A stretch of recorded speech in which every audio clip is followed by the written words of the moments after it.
আমার আশেপাশের কিছু মানুষজন আছেন যাদের সঙ্গে বিভিন্ন সময়ে যখন কথাবার্তা বলেছি, আমি সমৃদ্ধ হয়েছি এবং বারবার মনে হয়েছে যে এই কথাবার্তাগুলো যদি কোনো রকমভাবে ধরে রাখা যেত।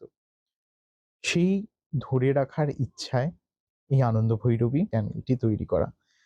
যে তাদের সঙ্গে কথোপকথন বিভিন্ন সময়ে যা হয়েছে, তাদের থেকে আরো অনেক কিছু জানা, তাদের ভাবনায় নিজের ভাবনাকে সমৃদ্ধ করা। সেই ইচ্ছা থেকেই আনন্দ ভৈরবীর বিভিন্ন পর্ব। আমার পছন্দের মানুষজন, সমমনস্কের মানুষজন এবং যাদের থেকে আমি ক্রমাগত জানতে চেয়েছি, তারা জানিয়েছেন, সমৃদ্ধ করেছেন আমাকে এবং এই কথাবার্তাগুলো বিভিন্ন সমমনস্ক বন্ধুদের সঙ্গে শেয়ার করা এই কারণে। এই হতে একদিন আমার কাছে একটি মেসেজ আসে। মেসেজটি আমি আপনাদের পড়ে শোনাই। জানা বোঝার সঠিক পদ্ধতিটা ঠিক কী? আবেগ আর যুক্তির ভারসাম্য কোথায় কিভাবে আপন সীমাবদ্ধতায় আটকে বিকৃত হয়ে পড়ে, এসব নিয়ে আমাদের শিক্ষক সম যে কয়েকজন মানুষ আজও সজীব সচল, তাদের একজন শ্রী আশিস লাহিড়ী। আমাদের কাছে এই খবরটা খুবই আনন্দের যে আগামী ২৪শে আগস্ট ২০২৫ রবিবার তিনি হালিশহরে আসছেন বিকেল ৪টে থেকে অরুণাচল নবনগরে তীর্থঙ্কর চন্দর বাড়িতে। তিনি তার চর্চাপথ সম্পর্কে কথা বলবেন। আমরাও এই সময়ের কিছু বাস্তব সমস্যার মৌলিক উৎস ও সমাধানের পথ খুঁজে নেবার চেষ্টা করব। এই আয়োজনে সবার সাদর আমন্ত্রণ। শ্রদ্ধাসহ সঞ্জয় ভারতী, অভিজিৎ পাল এবং তীর্থঙ্কর চন্দ্র। হালিশহরে তীর্থঙ্কর চন্দ্রর বাড়িতে একটি বড় ঘর আছে। সেই ঘরে আমরা জনা ৫০ জনের মতো গিয়ে বসে পড়লাম আশিস লাহিড়ীর কথা শোনার জন্য। আশিস লাহিড়ী কে, তার বিষয়ে আর আলাদা করে বলার প্রয়োজন এই মুহূর্তে নেই। আমরা সবাই জানি যে তার মতো বিদগ্ধ মানুষ পশ্চিমবঙ্গ বললে খুব কম বলা হবে, সারা ভারতবর্ষে গুটি কয়েক আছেন এবং তিনি সেই মানুষদের মধ্যে একজন যাদের কাছে আমরা এখনো পৌঁছতে পারি এবং তিনি আমাদের প্রশ্রয় দেন, সময় দিয়েছেন এবং বিভিন্ন বিষয়ে তার অগাধ জ্ঞান। একাডেমিয়ার ওয়েবসাইটে আমার হঠাৎ করে চোখ গেছিল। সেখানে তার যে সংক্ষিপ্ত বিবরণ দেওয়া আছে যে he is a lexicographer, translator, essayist and an independent researcher in the history and the philosophy of science, specializing in the science-culture interface. He was adjunct professor, Indian Institute of Science, Education and Research, Kolkata. এটা খুবই সামান্য একটা পরিচয়। তার যে বিপুল কাজ, তার যে বিপুল চর্চা, সেই চর্চা, সেই বিপুল কাজের মধ্যে এটি তার সামান্যতম পরিচয়। এইটুকুনি বললে কিছুই বোঝা যায় না। তিনি এসেছিলেন আমাদের এখানে এবং তিনি তার যে বক্তব্য সেটা আমরা দুটো পর্বে ভাগ করছি।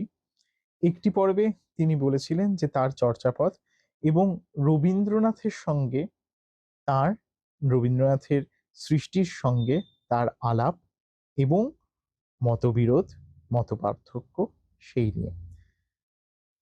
তিনি তার ভাবনা শেয়ার করেছেন আমাদের সঙ্গে, আমরা সমৃদ্ধ হয়েছি। এবং এই পর্বের শেষে তিনি আরো একটি বিষয়ে কথায় সেই প্রসঙ্গ উঠে আসে, রামকৃষ্ণ ভট্টাচার্যের কথা।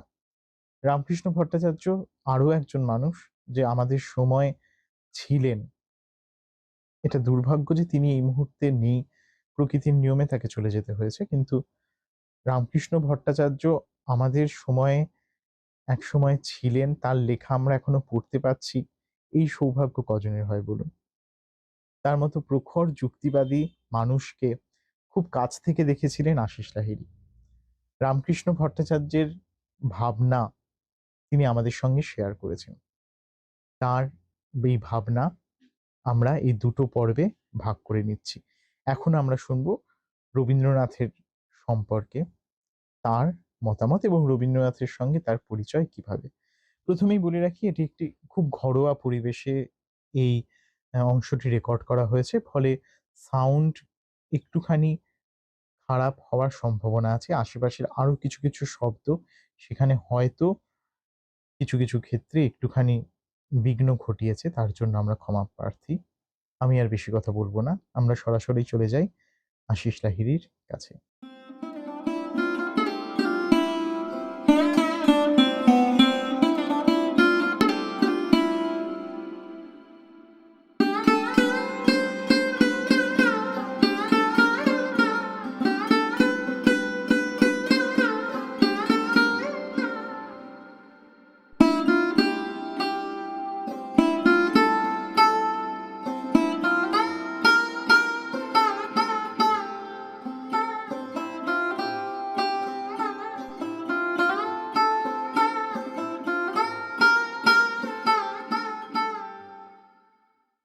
আমি অনেক সময় ওকে প্রায় রসিকতা করে বলি যে এই যে সব নানান ক্লাস টাস নিই, একদিন আমি ক্লাসের মধ্যে হওয়া মানে কি হয়েছে আমি, আপনি বললেন যে কি করে হয়ে উঠেছেন, মানে কিছু কি হয়েছি, আমি এটা ধরতে পারি না। আমি এতটুকু বিনয় করে বলছি না, হ্যাঁ আমার বেশ কিছু বই টই বেরিয়েছে, আমি অনুবাদ করেছি, নিজের লেখা আছে, রবীন্দ্রনাথ নিয়ে আমার আগ্রহ আছে, আমি নানা রকম কাজ টাজ করি, কিছু বিজ্ঞানের লেখা অনুবাদ করেছি, জেডি বার্নালের বইটা আমার মোটামুটি জনপ্রিয় হয়েছিল। কিন্তু হওয়া মানেটা কি আমি সত্যি আজ অব্দি বুঝতে পারি না। আমি নিজেকে যেভাবে দেখি, যে ওই যেটা বললাম যে আমি আমি খুবই মুডি লোক, আমার এক এক সময় এক একটা জিনিস মাথায় চাপে, যখন চাপে সেটা ওই অবসেশনের মতো করে চাপে, তো সেটা থেকে আমি বেরোতে পারি না। আবার একটা সময় সেখান থেকে আমার ঝোঁকটা বেরিয়ে অন্যদিকে চলে যায়। ওই জন্যে আমি নিজের সম্পর্কে এরকম বলি যে jack of some trades all নয়, মাস্টার অফ নান। কিছু হয়েছি বলে আমি কোনো ফিলিং আমি বিনয় করে বলছি না, যে আমি কোনো বুঝতে পারি না যে আমি কি হয়েছি। এই যে আপনারা, হ্যাঁ আমার লেখা পড়ে ভালো লেগেছে, বা এখানে আমার কথা শুনতে এতজন গুণী মানুষ জড়ো হয়েছেন, কেন সত্যি কথা বলতে আমি বুঝতে পারি না।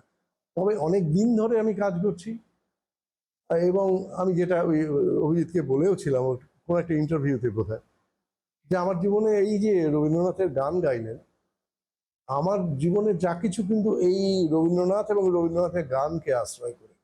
একেবারে ছোটবেলায় আমরা সেই উত্তর কলকাতায়, এখানে আমি একটা কথা বলি, আমি উত্তর কলকাতা কথাটা খুব ব্যবহার করতে চাই না, আমি উত্তর কলকাতার বদলে শুধু কলকাতা বলি, কারণ কলকাতা বলতে ওটাই, দক্ষিণ কলকাতাটা দক্ষিণ কলকাতা, সেটা কলকাতার দক্ষিণের একটা জায়গা, কিন্তু কলকাতা বলতে আমি উত্তর কলকাতায় বুঝি, আমাদের পাড়া সুখিয়া স্ট্রিট।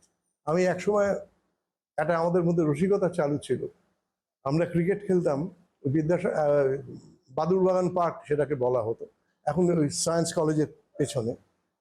তো তখন ওটা বাদুরবাগান, এখন তো বিদ্যাসাগর পার্ক নাম হয়েছে। আমরা বলতাম একটা কাঁটা কম্পাস নিয়ে ওই কাঁটাটাকে যদি বাদুরবাগান পার্কে রাখেন, আর একটা 1.5 কিলোমিটারের ব্যাসার্ধের একটা বৃত্ত আঁকেন, তো কলকাতার সংস্কৃতি আপনি ওইখানে পেয়ে যাবেন।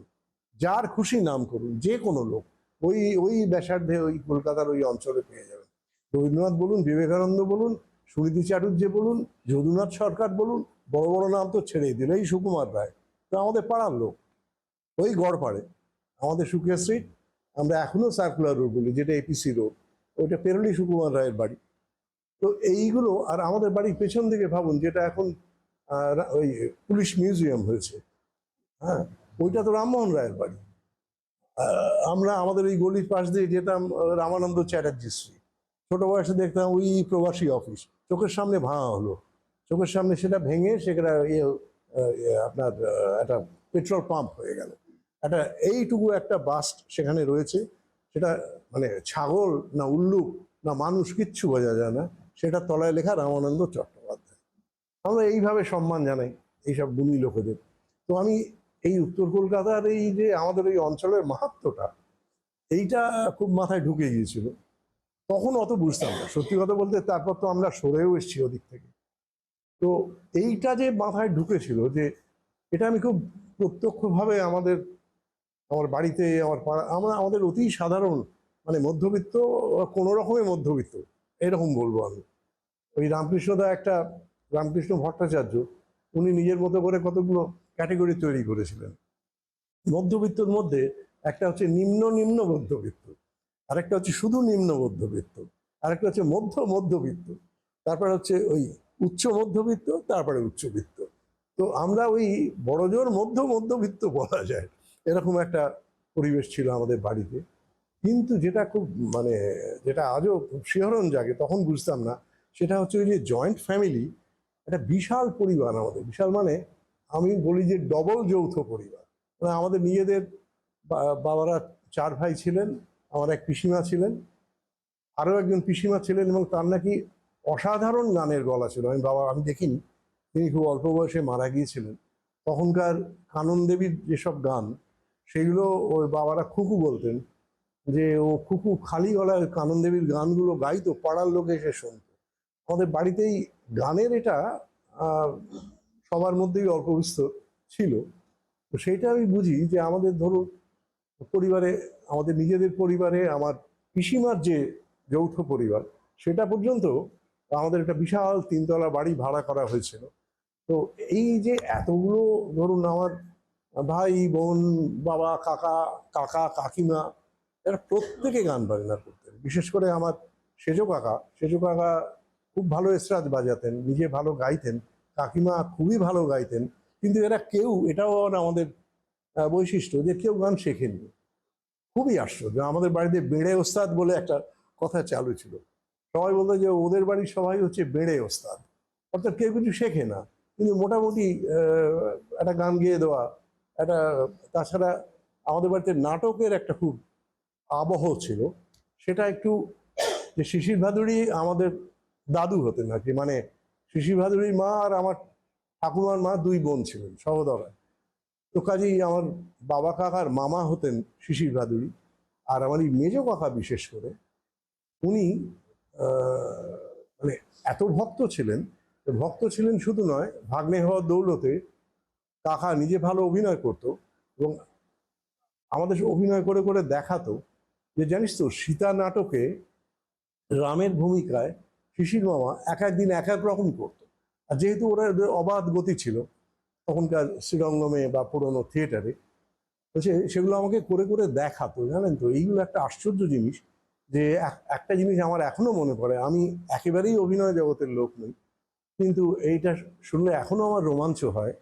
কাকা বলছে যে ভাব, একটা দৃশ্য আছে যে রামের সঙ্গে তার লব কুশ দেখা করতে এসছে, এবং তারা মহা খাপ্পা। তারা তখন বড় হয়ে গেছে, নাটকটা এইভাবে লেখা। বড় হয়ে এসে বলছে, দেহ রণ, তুমি আমার মাকে এত অত্যাচার করেছো, আমার মার ওপর তাড়িয়ে দিয়েছো। ঝগড়াঝাঁটি করছে, তীর ধনুক নিয়ে এসছে। আর ওই এতদিন পর 2 ছেলেকে দেখে বলছে, রাম মানে একেবারে মুগ্ধ, বাকরুদ্ধ হয়ে গেছে। আর সেইখানে আমার কাকা বলতো যে একটা নির্বাক হাসি, মুখে কোনো শব্দ নেই, আলোর স্পট করেছে, প্লাস সমস্ত এই হাতের বা শরীরের মাসেলগুলো এরকম করে কাঁপছে। যে প্রায় 45 সেকেন্ড বা 1 মিনিট ধরে ওই দৃশ্যটা চলত। তো সেইটা, এই আমি তো, আমার খুব ছোটবেলায় শিশির ভাদুড়ী মারা গেছেন। আমাদের বাড়িতে আমার মনে পড়ে ছোট বয়সে একবারই এসেছিলেন, সেটা কোনো স্মৃতিই নেই আমার। কিন্তু কাকার কাছে এই এত জিনিস এতভাবে আমরা শুনেছি যে, যে ওই যে এক্সপেরিমেন্ট করতো কাকা, বলতো এইগুলো সাধারণ দর্শকরা বুঝতে পারতো না। যে আমরা তো রেগুলার দেখতাম, যে আমি বুঝতে পারতাম যে 3 দিন আগে যে শোটা হয়েছে, তাতে রামের ভূমিকায় উনি যেভাবে করেছেন, আজকে কিন্তু একটা জায়গায় একটু যেন অন্যরকম করলেন। তো এই যে আবহাওয়াটা বাড়িতে তৈরি হয়েছিল। আর আরেকটা ছিল, না বললে খুব ভুল হয়, তার প্রভাবও আমার উপর খুব বেশি।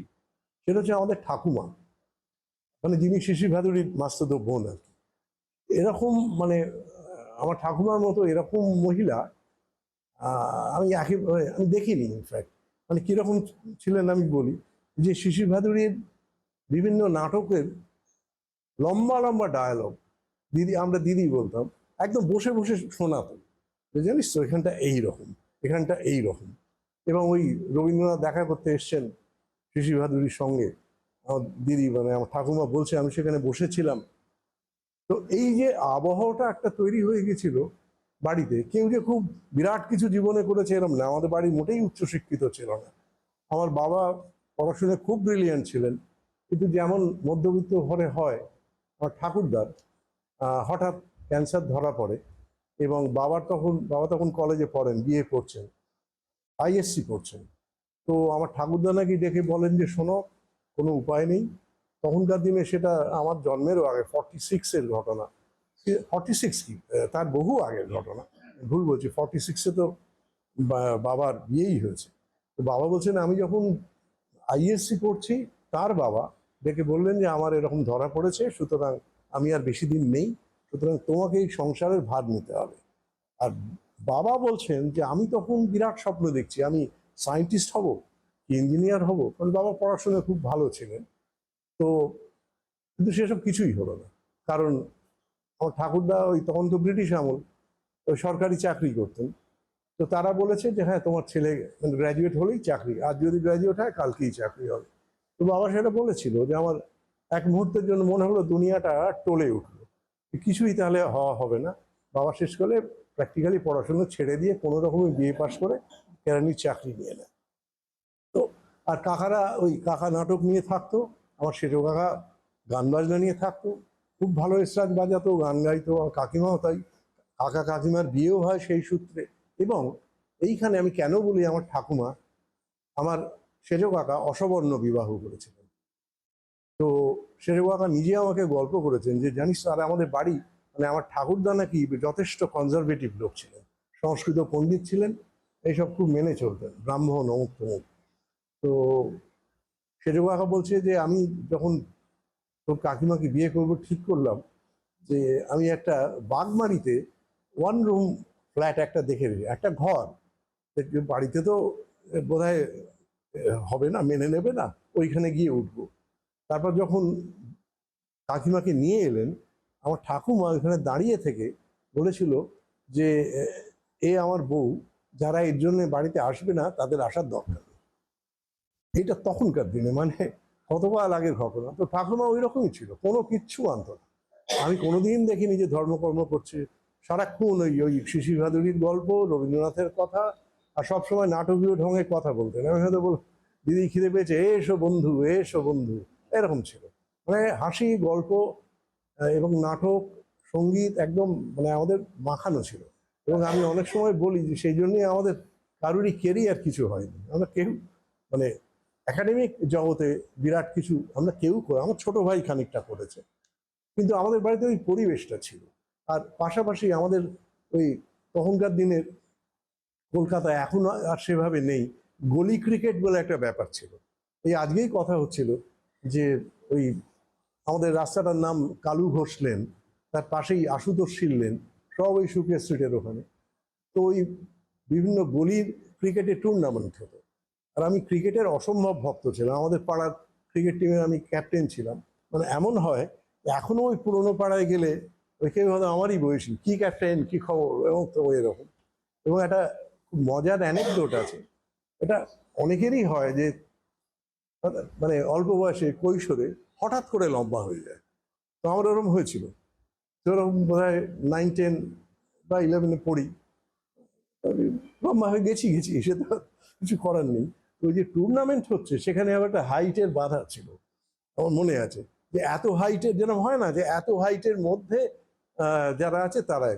তো আমি গত বছরও খেলেছি, কোনো বাধা নেই। এবছরে আমি এতটা লম্বা, হঠাৎ একজন পয়েন্ট আউট করলো, আরে এই দেখ তো, ওর হাইটটা বেড়ে গেছে, সুতরাং আমাকে টুর্নামেন্ট থেকে বাদ দিয়ে দিল। তো তখন আমাকে পাড়া, আমার টিমের সবাই বললো তুই তাহলে ম্যানেজার হয়ে যা। তো এখনো ওই পাড়ায় পুরোনো লোকেরা আমাকে দেখলে ম্যানেজার, কি খবর।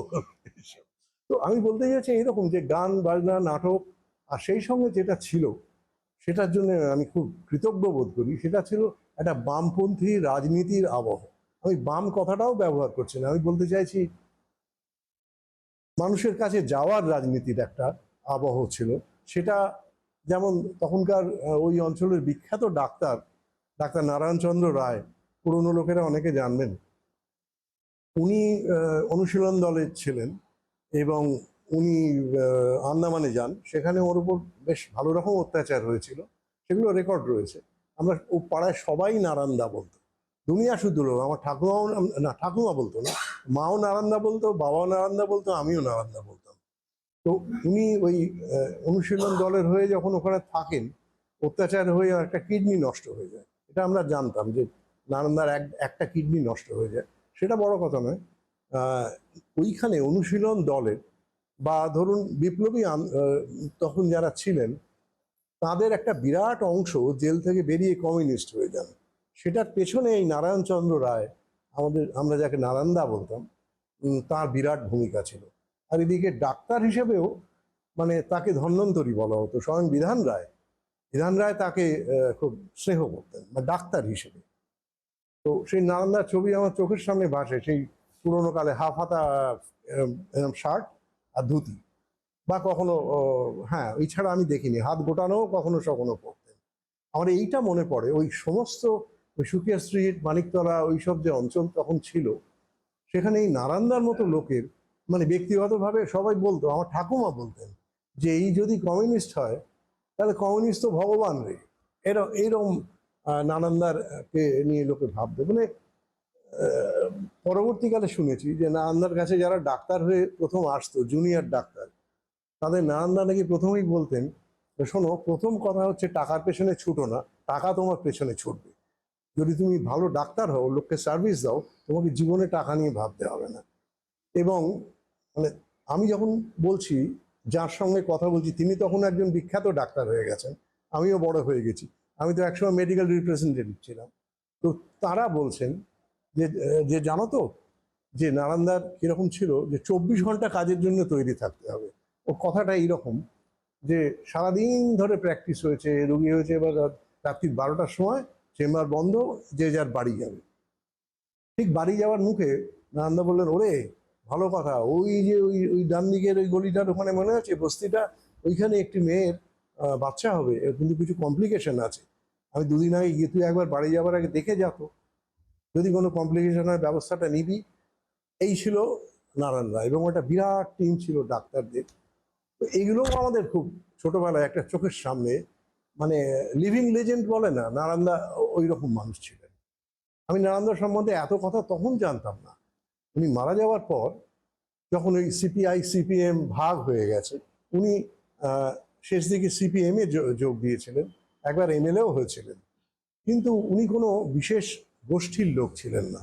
উনি মারা যাওয়ার পর, মানে 70-এর দশকে আমার মনে আছে, 70 না বোধহয় 80 হবে, অতটা মনে নেই, যে মার্কসিস্ট রিভিউ বলে একটা গ্রুপ থেকে কাগজ বেরোতো। তারা ওই কে সিপিএম, কে সিপিআই, কে নকশাল, ওইটা নয়, ভারতবর্ষের মার্কসিস্ট মুভমেন্ট নিয়ে একটা সামগ্রিক চেহারা নিয়ে তারা আলোচনাগুলো করতো। আমি সেইখানে, এই যে ডিটেলগুলো বললাম, আমি সেইখানে পড়ে জানলাম যে এই মানুষটাকে আমি তো জন্ম থেকে দেখে আসছি, এত ডিটেল তো জানতাম না। মানে শ্রদ্ধাটা আরো বেড়ে ওঠে। তো এই রকম একটা, মানে একদিকে ক্রিকেট, রবীন্দ্রসঙ্গীত, একটু বাম বাম ভাব, খুব যে অ্যাক্টিভলি কেউ রাজনীতি করছে সেরকম দু একজনকে দেখেছি, কিন্তু সাংস্কৃতিক পরিবেশটা খুব স্পষ্টভাবে এই বাম সংস্কৃতির দিকে ঝোঁকা ছিল। আমাদের পাড়াতে রেগুলার নাটক হতো, যেমন সব জায়গায় হয়। সেই নাটকগুলো সেই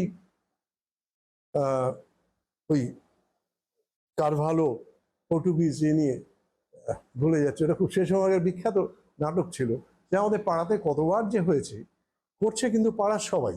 তাদের মধ্যে 2-3 জন পরে বেশ নামকরা অভিনেতা হয়েছিল। প্রতুল চৌধুরী বলে একজন ছিলেন, তিনি আবার মানে আমরা যখন বড় হয়ে গেছি তখন দেখছি প্রতুলদা সাইলেন্ট ফিল্ম নিয়ে, এবার তাকে আমরা জঙ্গলিদা বলতাম, আমাদের পাড়ায় থাকতেন। এবং ওদের বাড়িতে ওদের যোগাযোগটা এরকম ছিল। মিন্টু দাশগুপ্তর কথা মনে পড়ে কি? আচ্ছা, মিন্টু দাশগুপ্ত খুব ভালো প্যারোডি গাইতেন। ওই মিন্টু দাশগুপ্ত আবার এই জঙ্গলিদার দাদা, পাহাড়িদা আমরা বলতাম, যে প্রত্যেক পুজোয় আমাদের বাঁধা ছিল, ওই পাহাড়িদা গিয়ে মিন্টু দাশগুপ্তকে নিয়ে আসবেন। এখনো আমার কানে বাজে। দুটো গান উনি খুব গাইতেন, একটা যেটা পরে রেকর্ডও করেছিলেন, একটা হচ্ছে রবীন্দ্রনাথের কাঁটা বনবিহারিণী সুরকানা দেবী, এটা মিন্টু দাশগুপ্ত রেকর্ড করেছিল।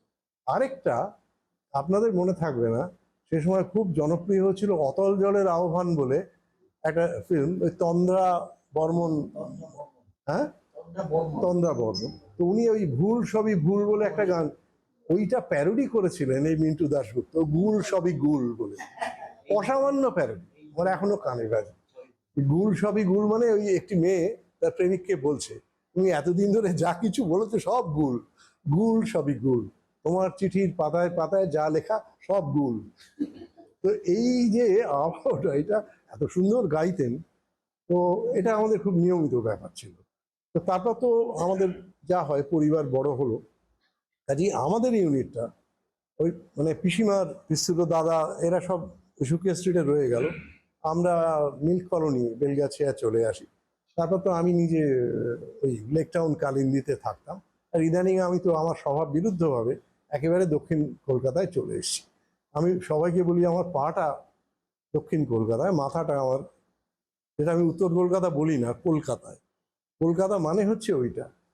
তো যাই হোক, এইরকম ভাবে যখন গড়ে উঠছি, একটা জিনিস যেটা আমি অনেক জায়গায় বলেছি, ওই যে রবীন্দ্রনাথের নিয়ে একটা মানে খ্যাপার মতো অবসেশনই বলা যায়, সেটা সাইকোলজিস্টরা হয়তো অবসেশনই বলবে। আমার একটা মাথায় ঢুকলো, আচ্ছা মানে খুব আনইউজুয়াল, কি করে এরকম হয়েছিল জানি না। না, তার আগে একটা কথা বলি, একটা খুব অদ্ভুত ঘটনা আমাদের ওই মধ্যবিত্ত জীবনে হওয়ার কথা নয়, সেটা ঘটেছিল। আমার বাবা, আমি তো বললাম ওই সেন্ট্রাল গভর্নমেন্টের খুব সাধারণ কাজ করতেন। তো হঠাৎ একদিন শুনলাম যে বাবা জাপান যাচ্ছেন। আমি তখন ক্লাস 9-এ পড়ি। আমি তো এখনো মানে এখন আর কেউই নেই, এরা সবাই চলে গেছেন। তুই শুনে ক্রিকেট ব্যাট নিয়ে দেই দেই করে নাচছিস যে জাপান যাবো, ঠিকই। কিন্তু যেটা হলো, সত্যিই জাপান গেলাম। নতুন দেশ, সেটা 61 সাল, রবীন্দ্রনাথের শতবর্ষ। তো কিন্তু সেখানে গিয়ে যেটা সমস্যা হলো, ওখানে তখন মানে ইংরেজি স্কুল, আমি স্কটিশে পড়তাম, এবং সেটা বাংলা স্কুল, একেবারেই বাংলা স্কুল। কিন্তু তখন বাংলা স্কুলে ইংরেজিটা যথেষ্ট যত্ন করে শেখানো হতো, কাজে আমাদের লিখতে টিখতে বা পড়তে কোনোদিন অসুবিধা হতো না, কিন্তু বলার অভ্যাস তো ছিল না। কাজে ওইটা খুব ভাবতাম, ওরে বাবা বিদেশে যাচ্ছি কি হবে। তো সেখানে যখন ওই ইংলিশ মিডিয়াম স্কুল বলতে এন্টায়ার টোকিওতে দুটো ছিল, একটা ওই ক্যানাডিয়ান এ থেকে সেন্ট মেরিজ যেখানে আমার ভাই পড়েছিল, আর আরেকটা, সেখানে আমার একটা অদ্ভুত অভিজ্ঞতা হলো, আমি সেখানে চান্স পেলাম না।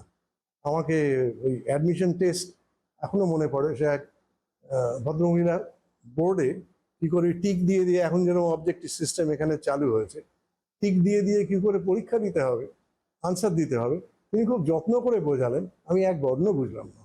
তার কারণ হচ্ছে তিনি তো আমেরিকান অ্যাকসেন্টে কথা বলছেন, আমি কিছুই বুঝলাম না। তারপর যখন কোয়েশ্চেন পেপার এলো, আমি বুঝলাম যে কোনো মানে হয় না।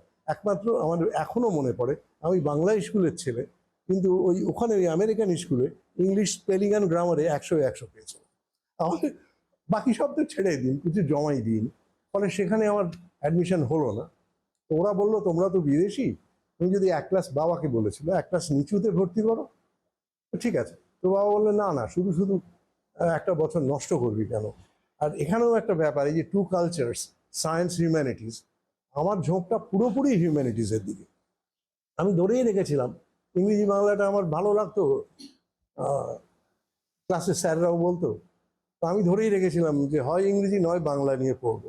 বাবা যেহেতু, আমার বাবা অল্প বয়সে প্রচণ্ড আর্থিক অসুবিধার মধ্যে দিয়ে গেছেন, ওই তো বললাম, হঠাৎ সব ছেড়ে ছুড়ে দিয়ে বাবা বললেন না আমার ছেলের যাতে এরকম, তুই ইঞ্জিনিয়ারিং কর। আমি যে আমার দ্বারা হবে না, এটা এটা আমার ক্ষেত্র নয়। ফলে ওই বাবা মানে আমার আর্টস পড়ারই কথা, খানিকটা বাবার এবং মারও, এতে আমি সায়েন্স পড়লাম। ফলে আমার কেরিয়ারটা একদম ঘেঁটে গেল। আমার বিন্দুমাত্র লেখাপড়ায় কোনো মন ছিল না, পাশ করতে হবে কোনো রকমে পাশ করেছিলাম। আর তখন এই রবীন্দ্রনাথ নিয়ে এটা আমার মনে হতো যে আমার দ্বারা টাকা পয়সা রোজগার করা হবে না, বড় চাকরি ফাকরি হবে না, আমার অন্যদিকে কোনো গুণও নেই, যে আমি যে নাটক করছি বা গান, আমাদের বাড়িতে সবাই গায়, আমিও একটু গাই, তার বেশি কিছু নয়। কাজে কেরিয়ার করা আমার দ্বারা হবে না। আমি যদি একটা সামান্য কিছু রোজগার করতে পারি, যাতে হ্যাঁ পরনির্ভর না হতে হয়, অর্থাৎ কেরিয়ারের ভাবনাটা সামহাউ ওই স্কুলের ওপর দিক থেকে আমার মাথা থেকে বেরিয়ে গেল। আমি আর যাই করি ওই কেরিয়ারের পেছনে ছুটবো না। ঠিক আছে, তারপর কোনো রকমই বিএসসি পাশ করলাম, এই যাচ্ছে তাই। সেসব ইতিহাস বললে মানে মাথা হেঁট হয়ে যাবে আমারই, যাচ্ছে তাই। কি? হ্যাঁ, সে তো ওরম অনেক আছে। না, ও অত দরকার নেই, তার শেষ হবে না।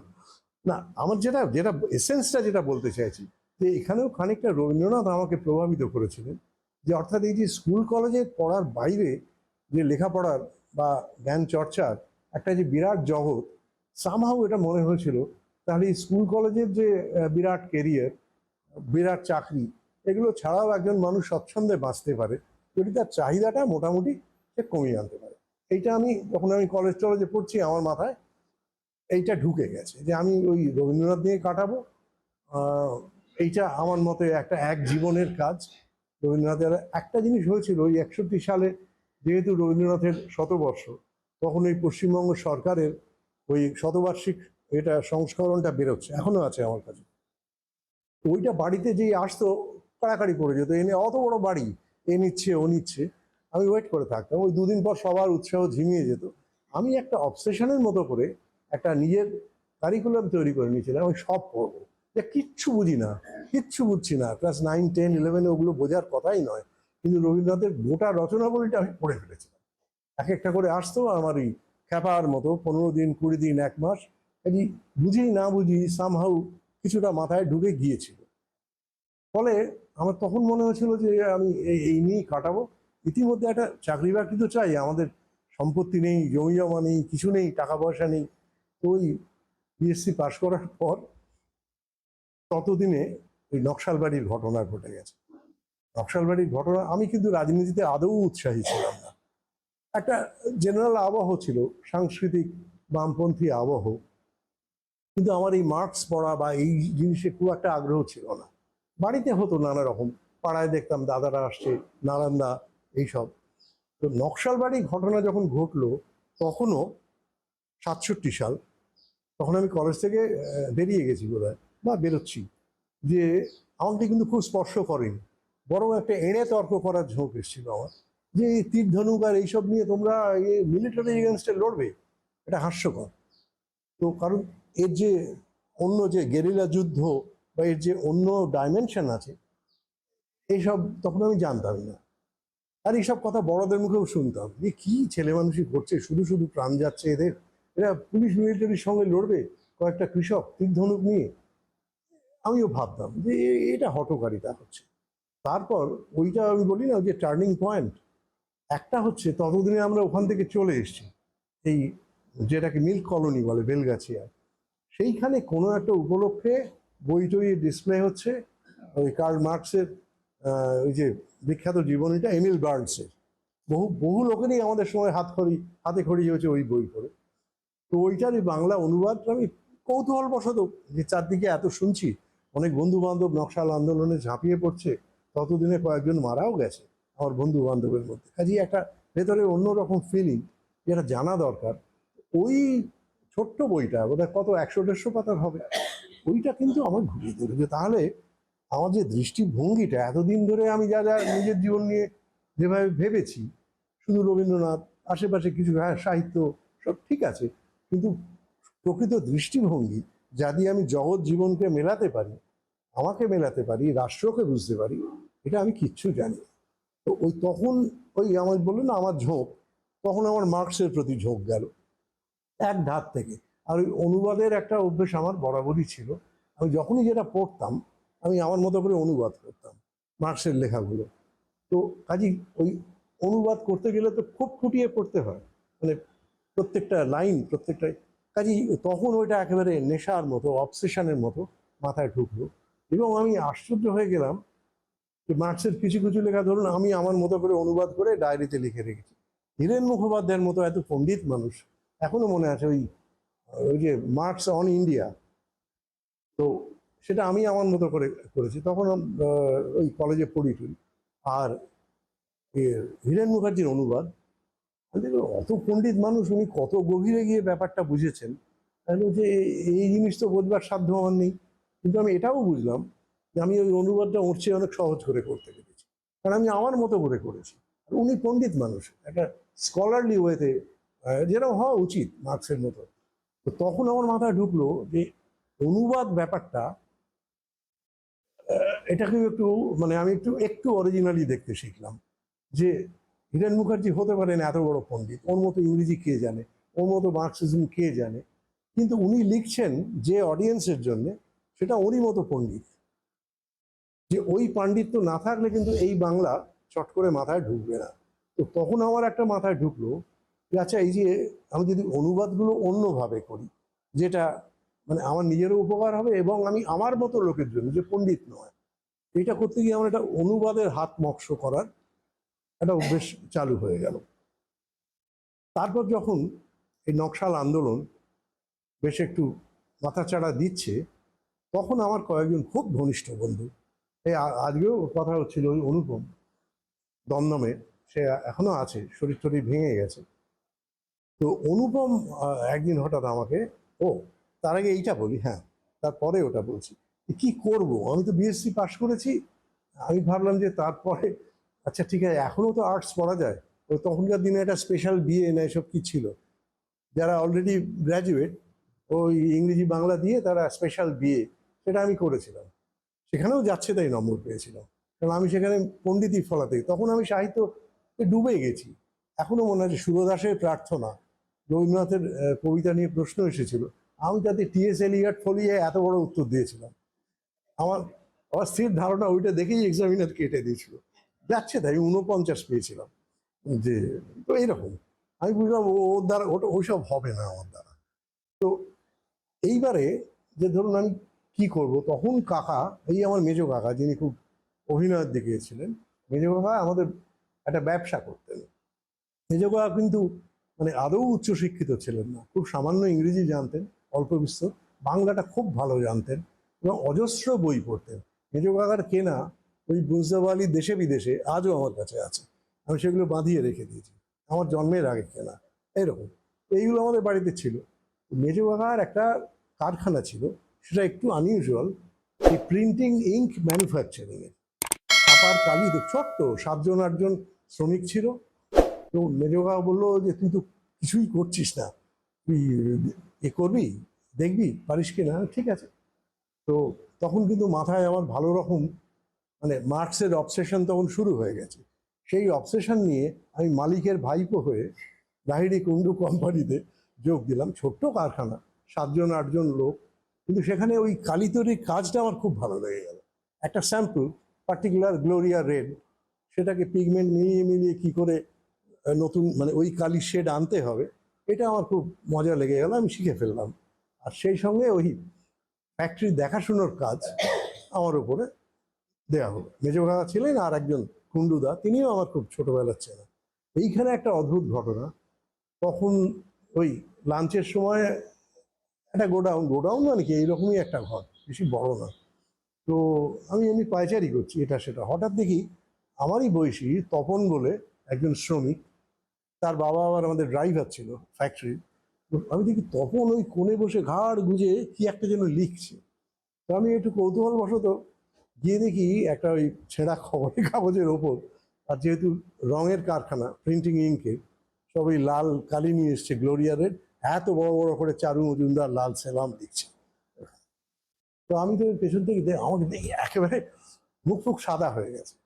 আমি দেখো আমি তো ওই লাইনেরই লোক, মানে আয়রানিটা জীবনের এইখানে, যে আমার সাহস নেই আমি একটা খবরের কাগজের উপর চারু মজুমদার লাল সেলাম লিখি, কারণ আমি মালিকের ভাইপো।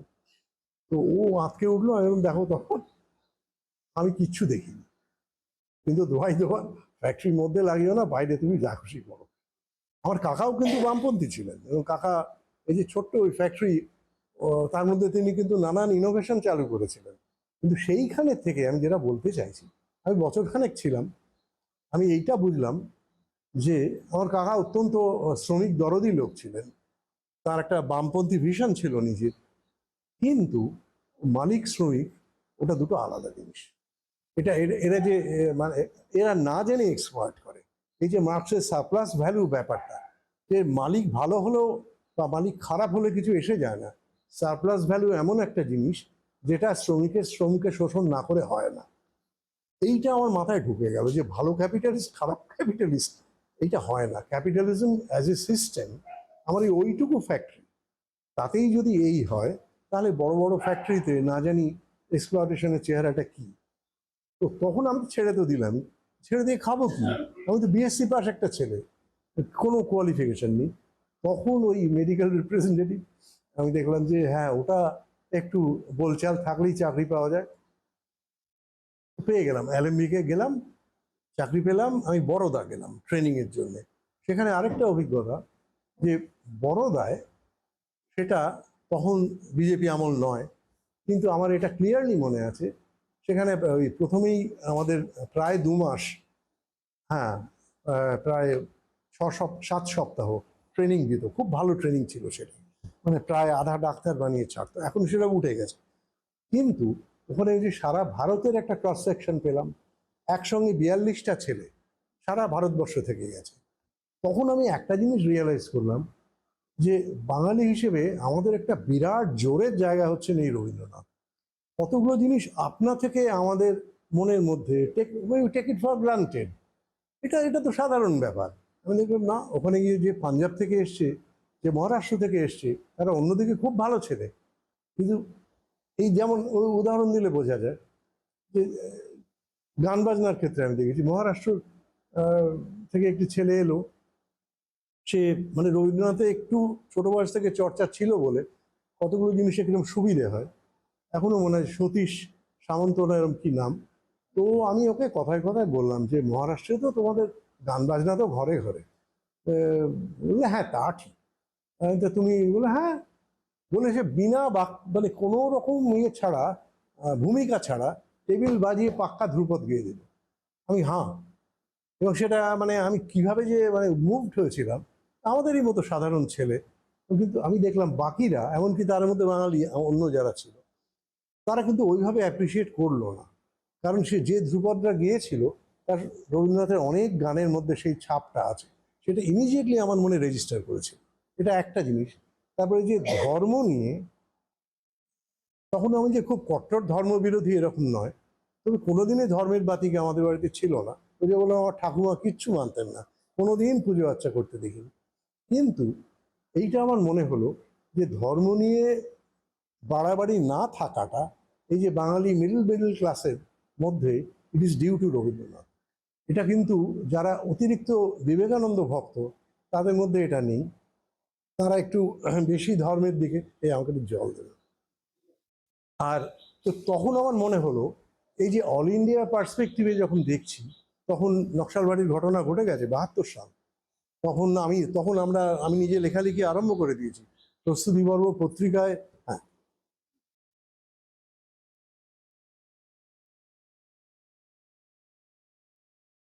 প্রস্তুতি পর্ব না, অনুষ্টুপে তখন আমার ওই বয়সেই লেখা বেরিয়েছে। তার আগে আমি ইংরেজিতে লিখেছি এই রবীন্দ্রনাথকে নিয়েই 1971-এ, তখন আমার 23 বছর বয়স, ফ্রন্টিয়ারে ইংরেজিতে লিখেছি। আমি তো ভাবিনি সমর্থনের মতো লোক, তিনি আমার মতো অখ্যাত লোকের, কিন্তু সেই রোমাঞ্চ হয় আজও বলতে গেলে। আমি জাস্ট পোস্টে ফেলে দিয়েছিলাম লেখাটা, এবং 3-4 দিনের মধ্যে একটা পোস্ট কার্ড এলো, সমর্থনে নিজের হাতের লেখা, তা আপনার লেখাটি ভালো লেগেছে। 2-3 সপ্তাহের মধ্যে আমি এত উত্তেজিত হয়েছিলাম যে বাড়িতে সবাই যেটা যাতে দেখতে পায়, একবার টেবিলের সামনে এরম করে রেখে দিয়েছি, বাবা ফিরে এসে দেখবে, কাকা ফিরে এসে দেখবে। এটা আজও মনে পড়ে। কিন্তু আমি বলতে গিয়েছি, এইভাবে লেখার জগতের মধ্যে ঢুকে গেলাম। যখন বড়দায় গেছে, তখন অলরেডি আমার ফ্রন্টিয়ারে মাঝে মাঝে লিখছি, অনুষ্টুপে আমার লেখা বেরিয়েছে। ওখানে গিয়ে এটা আমি রিয়েলাইজ করলাম যে রাজনৈতিকভাবে আমরা বাঙালিরা, বিশেষ করে তখন তো নকশাল আমল, এবং আমরা, হ্যাঁ ও, আমার এটাই ভাল লাগে, গেলাসে খাই না, আমি ভাল লাগে না, আমি বোতলের লোক। তো এই বোতলের কথায় একটা জোক, আমি খুব ইনফর্মালি বলছি বলেই বলি।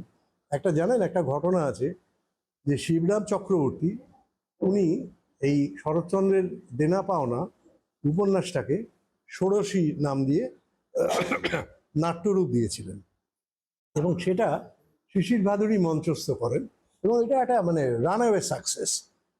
যারা দেখেছেন, এমনকি বুদ্ধদেব বসুর লেখাতে আছে যে আমার মতে শিশির ভাদুড়ীর জীবনের শ্রেষ্ঠ অভিনয় হচ্ছে এই ষোড়শীতে জীবানন্দ ইত্যাদি।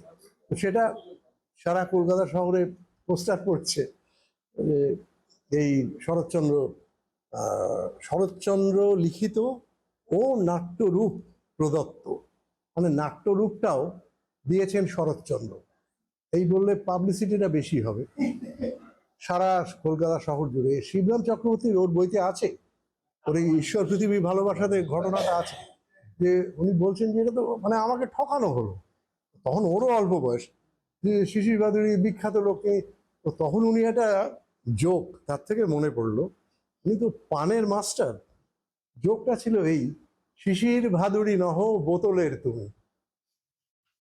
জোকটা ছিল এই যে শিশি হচ্ছে ছোট জিনিস, আমি তো ছোটখাটো শিশি, তুমি হচ্ছে বোতল। তাছাড়া বোতলের অন্য তাৎপর্যও ছিল। শিশির ভাদুড়ি সেজন্য বিখ্যাত ছিলেন, মদ্যপানের জন্য। ওই একটা কথায়, শিশির ভাদুড়ি নহ বোতলের তুমি, এটা ঘোর অন্যায়। এরকম অন্যায় আমাদের সংস্কৃতি জগতে প্রচুর। তো বোতল থেকে এটা মনে পড়ে গেল আর কি। তবে যেটা বলছি, ওইখানে গিয়ে আমি প্রথমত একটা অল ইন্ডিয়া পার্সপেক্টিভ পেলাম। আমি ভারতবর্ষের অন্যান্য জায়গায় যেটাকে আমরা বামপন্থা বলি, সেটা যে কত দুর্বল তার অন্য ছেলেদের সঙ্গে মিশে তার একটা আভাস পেলাম। আর এই রবীন্দ্রনাথ মোটামুটি আমাদের রক্তের মধ্যে ঢুকে যাওয়ায় আমরা কতগুলো আপনা থেকে অ্যাডভান্টেজ পেয়ে যাই, সাংস্কৃতিক অ্যাডভান্টেজ, যেটা ভারতের অন্যান্য অঞ্চলে সেভাবে নেই। এই তিনটে আমার মাথায় ঢুকলো। আমি তারপর তো ফিরে এলাম, চাকরি করছি। তারপর আমরা ওই প্রস্তুতি পর্ব পত্রিকা বার করলাম ৭৩ সালে। দীপেন্দু চক্রবর্তী সেটার পেছনে প্রধান ভূমিকা পালন করেছিলেন।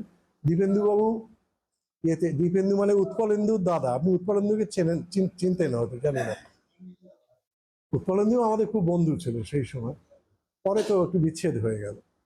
তো দীপেন্দুবাবু তখন, উনি তখনই বেশ নামকরা লেখক, ক্যালকাটা ইউনিভার্সিটিতে ইংরেজি পড়ান আর অনুষ্টুপে সুন্দর প্রবন্ধ লেখেন।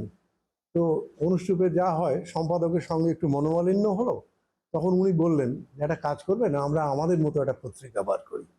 তো পাইকপাড়ায় থাকতেন তখন। তো সেই পত্রিকার নাম প্রথমে দেয়া হলো প্রস্তুতি।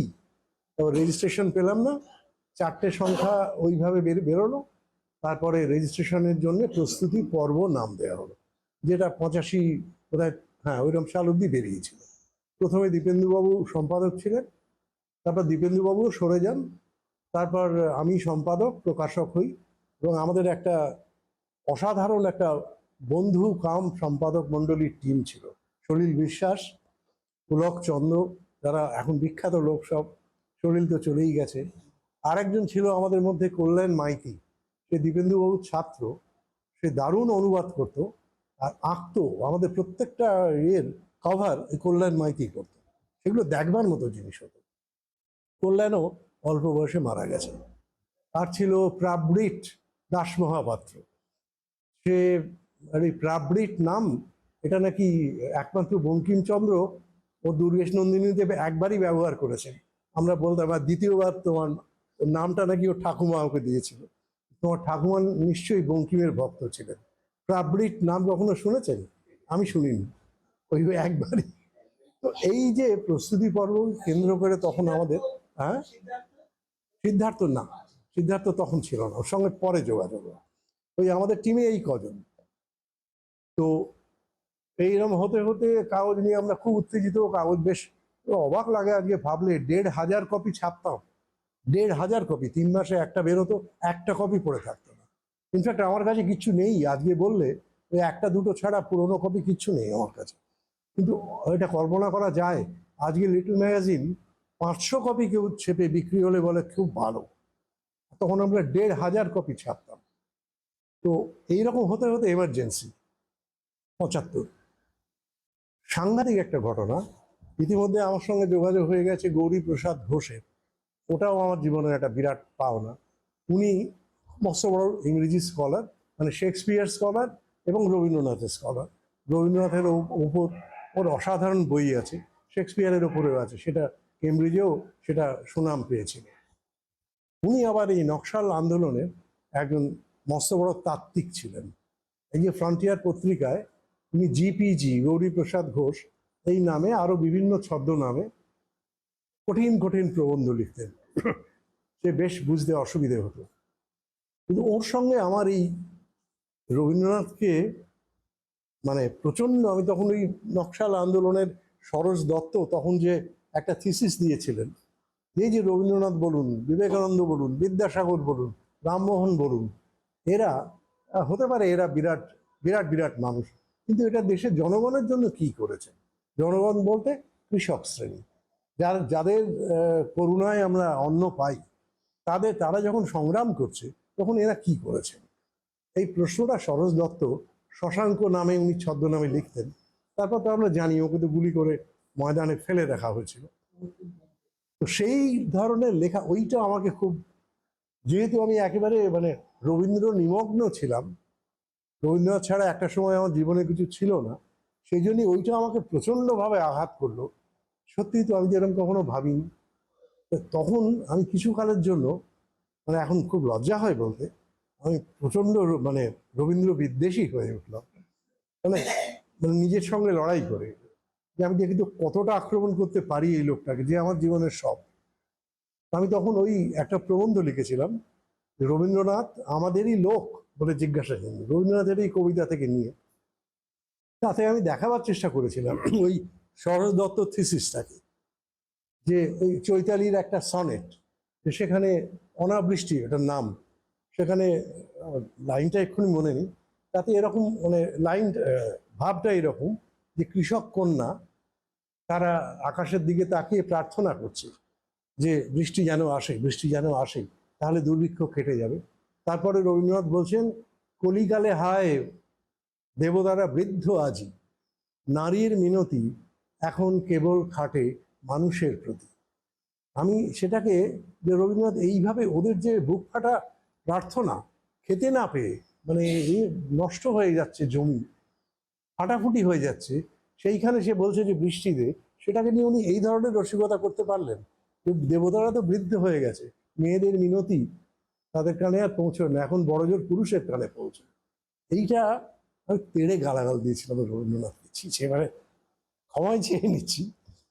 যে কিন্তু এই পয়েন্টটা আমি যেটা বলতে চাইছি, পয়েন্টটা খুব ফেলে দেওয়ার নয়, এইটা আমাকে সারা জীবন আজও, এইটা আমার এই গত বছর বেরিয়েছে রবীন্দ্রনাথের বাস্তবতা নাম দিয়ে। তো এখানেও আমি ওটার জন্য আমি মানে ক্ষমা স্বীকার করেছি। ওইভাবে এত বড় একটা জিনিয়াসকে ওই একটা দুটো কবিতার ভিত্তিতে এরমভাবে নেগেট করা যায় না। কিন্তু প্রশ্নটা ওই যে সরোজ দত্ত তুলেছিলেন, সত্যিই তো রবীন্দ্রনাথ জমিদারের ছেলে, তিনি দারিদ্র তো দূরের কথা, সাধারণ জীবনযাত্রা কখনো দেখেনি। জীবন স্মৃতিতে নিজেই বলছেন, রসাকুর ওই বিরাট বাড়ি, ওই চৌহদ্দির বাইরে তিনি জানেনই কোনোদিন ছোটবেলায়। দু একবার গেছেন ওই বাড়ির সবার সঙ্গে আরেকটা কোনো বাগান বাড়িতে, চন্দননগরে কিংবা এই পানিহাটিতে, এসবের বর্ণনা আছে। সেও তো বিশাল বিশাল জমিদার বাড়ি, সেখানে যাচ্ছেন, গঙ্গা দেখছেন, আর ওই অত বড় জিনিয়াস, তার সুর বেরোচ্ছে, কবিতা বেরোচ্ছে, লেখা বেরোচ্ছে। কিন্তু কথাটা সত্যিই তো ভাবার মতো, সাধারণ লোক খেটে খায় যারা, তাদের সঙ্গে রবীন্দ্রনাথের কি সম্পর্ক, এইটা আমার মাথায় ঢুকলো। দুটো, দুই মেরুতে দুটো। একদল হচ্ছে ওই উনি তো জমিদারের ছেলে, উনি তো শোষক, সুতরাং ও যত বড় জিনিয়াসই হোক উনি পরিত্যাজ্য। ইতিমধ্যে আমি মার্কস বা এঙ্গেলসের লেখা পড়ে দেখছি যে তা তো নয়, ওরা তো সেভাবে দেখছেন না।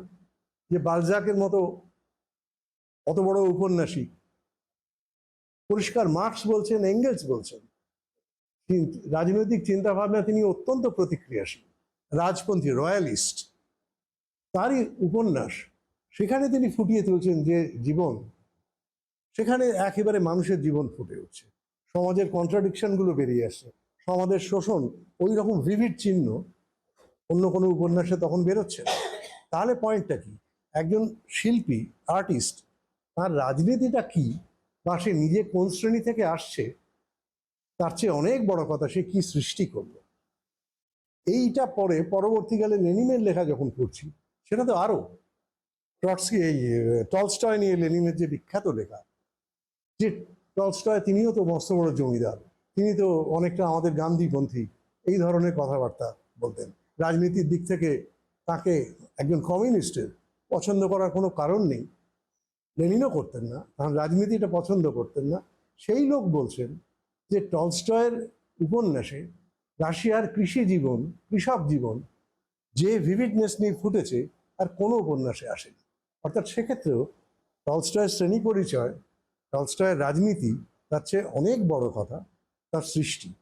কাজেই তখন আমার মাথায় ঢুকলো, রবীন্দ্রনাথ জমিদারের ছেলে, দ্বারকানাথ ঠাকুরের নাতি, সেই জন্য তাকে ফেলে দেবো, এটা হাস্যকর কথা।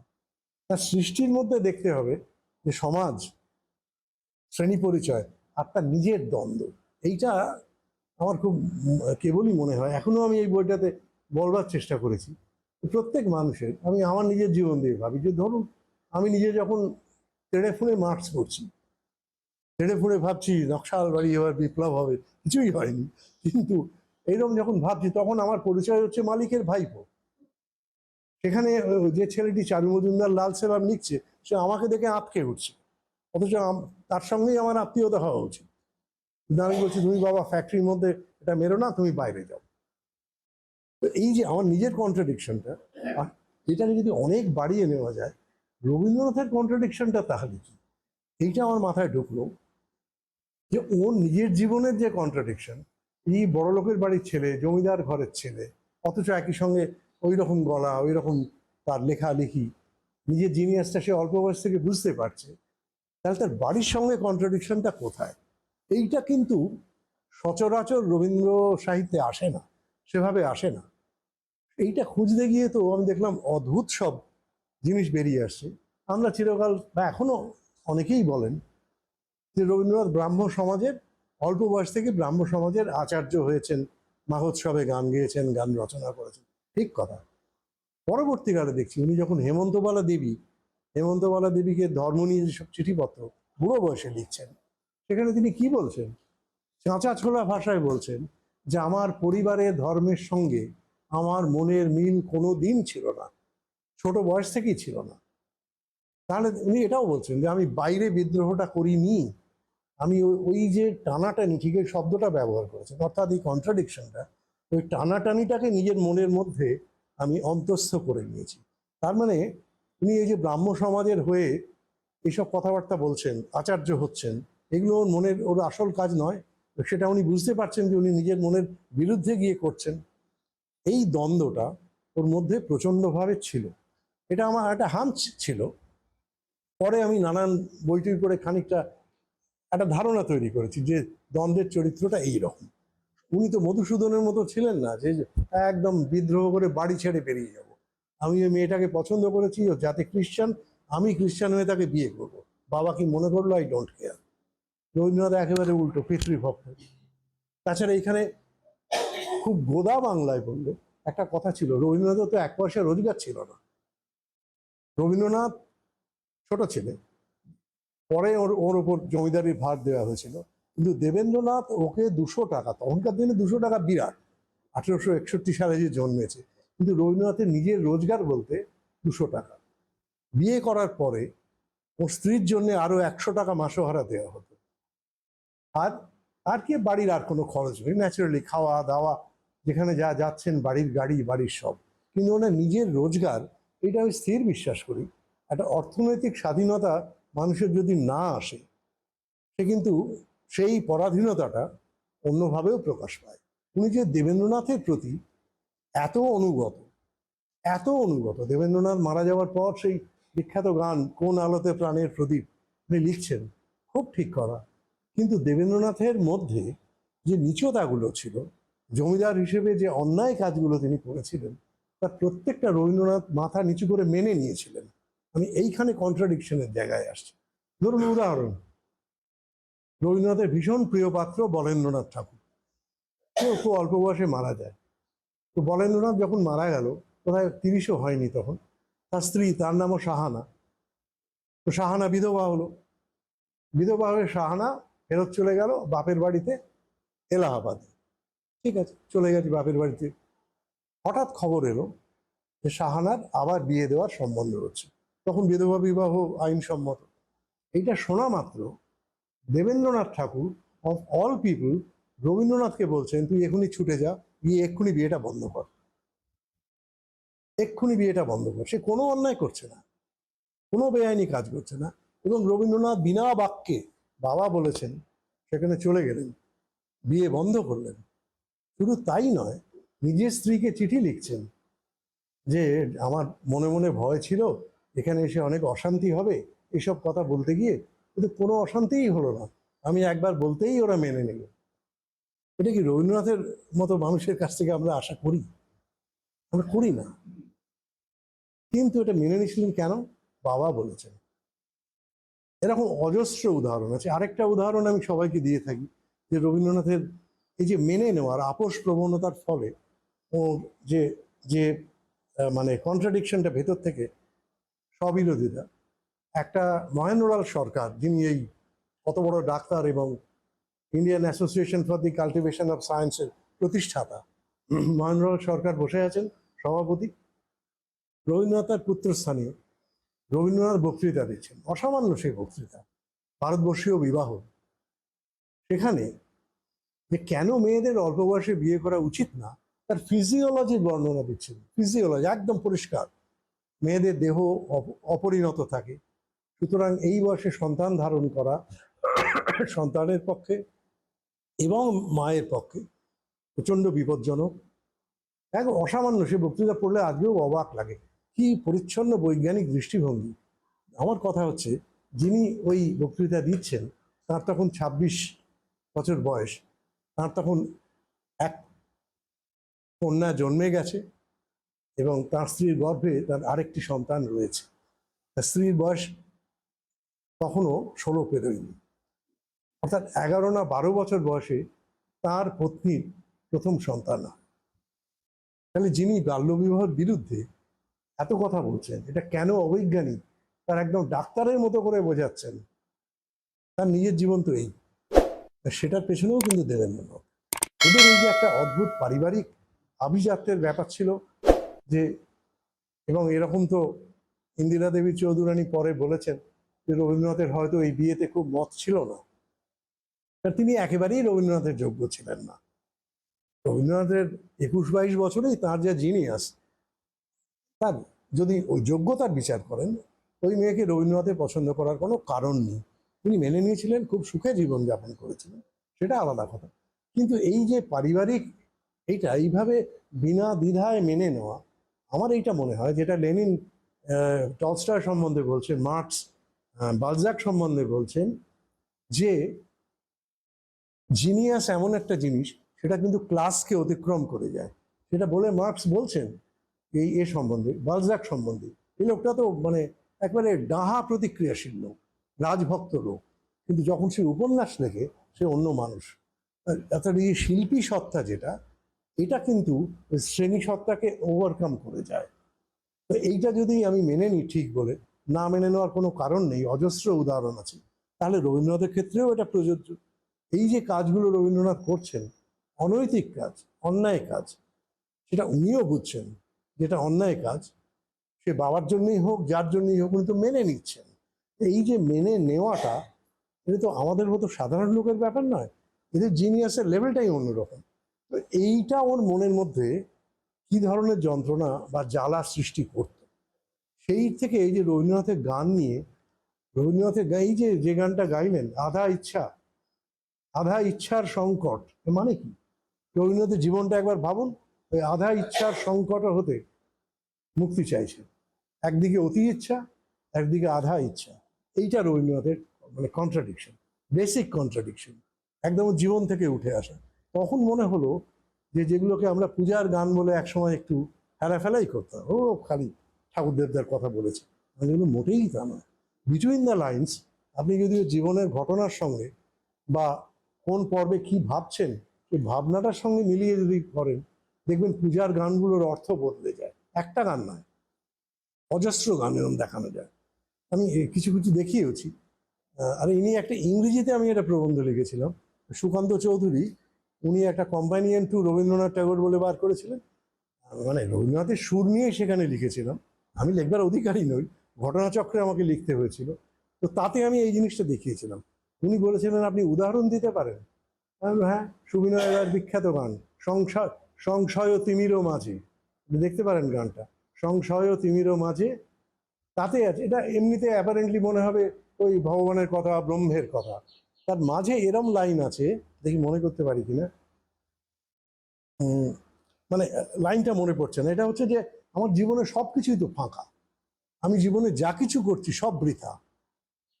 সেই আমার যে ব্যর্থ এই বৃথা জীবন, তখন ওই বাচ্চা ছেলে, ৩০ বছরও পেরোয়নি, সে বলছে আমার জীবন বৃথা, জীবনে কিচ্ছু হয়নি, যা কিছু করেছি সমস্তই জলে গেছে, এইখান থেকে আমাকে মুক্তি দাও।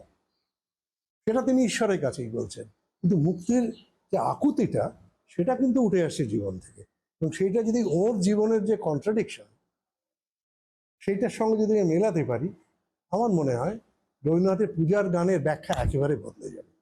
কিছু কিছু আছে যেগুলো ফরমায়েশি গান, যে ব্রহ্মসঙ্গীত অনেক গান যেগুলো ধ্রুপদাঙ্গ গান বিশেষ করে, সেটাও নিয়ে উনি নিজেই বলেছেন যে এইগুলো তো সত্যি কথা বলতে বিষ্ণু চক্রবর্তী বা আরও যারা, রাধিকা মোহন গোস্বামী, বিশাল বিশাল গাইয়ে, যে তারা বললেন যে দেখো এই ধ্রুপদ হিন্দি, সে ধ্রুপদরা রবীন্দ্রনাথ তুলে নিলেন।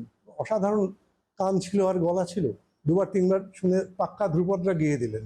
এইবার বলছেন যে আমার তো আর কোনো ভূমিকা নেই, আমি শুধু হিন্দি কথাগুলো বদলে, এমনও আছে স্বরলিপি অ্যাজ ইট ইজ রেখে শুধু হিন্দির জায়গায় বাংলা বসালেন। তাহলে এই সুরকে কি আমি রবীন্দ্রনাথের সুর বলবো? এটা কিন্তু সুর রবীন্দ্রনাথের নয়।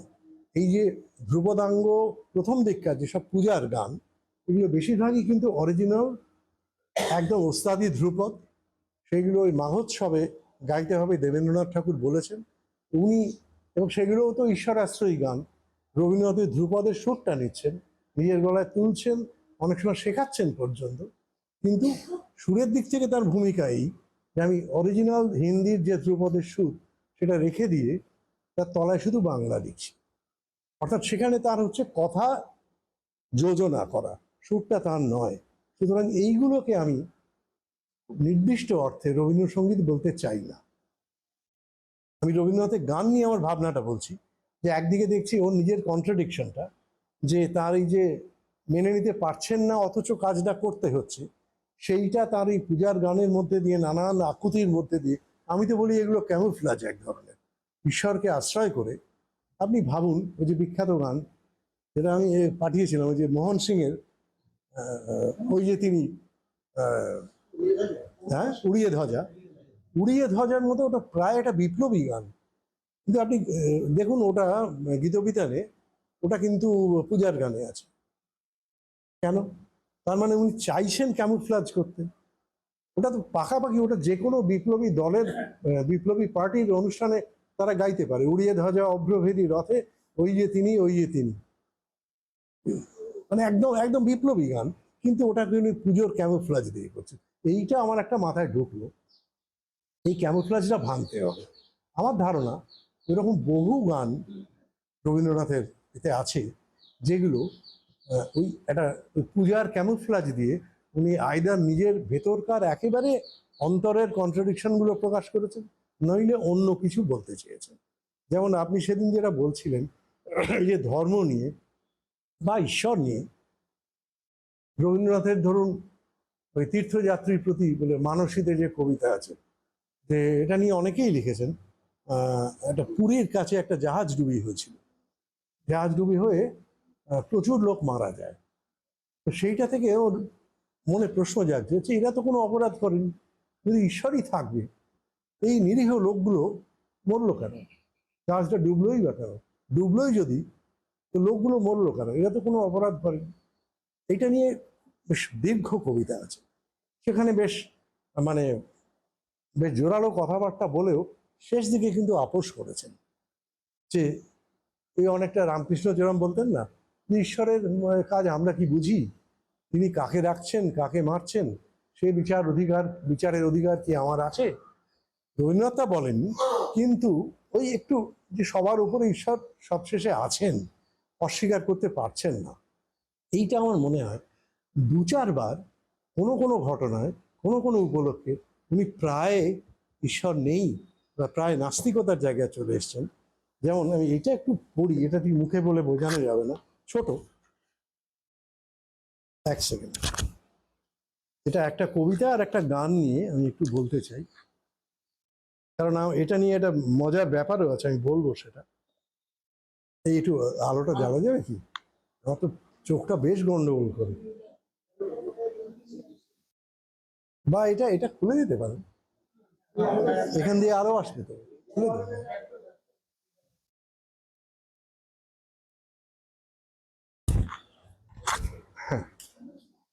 আমি এইভাবে এই কথাটাই রাখছি যে নেতি সর্বস্ব। আচ্ছা, এই লেখাটার নাম হচ্ছে ব্লাসফেমির গান, ব্লাসফেমির গান।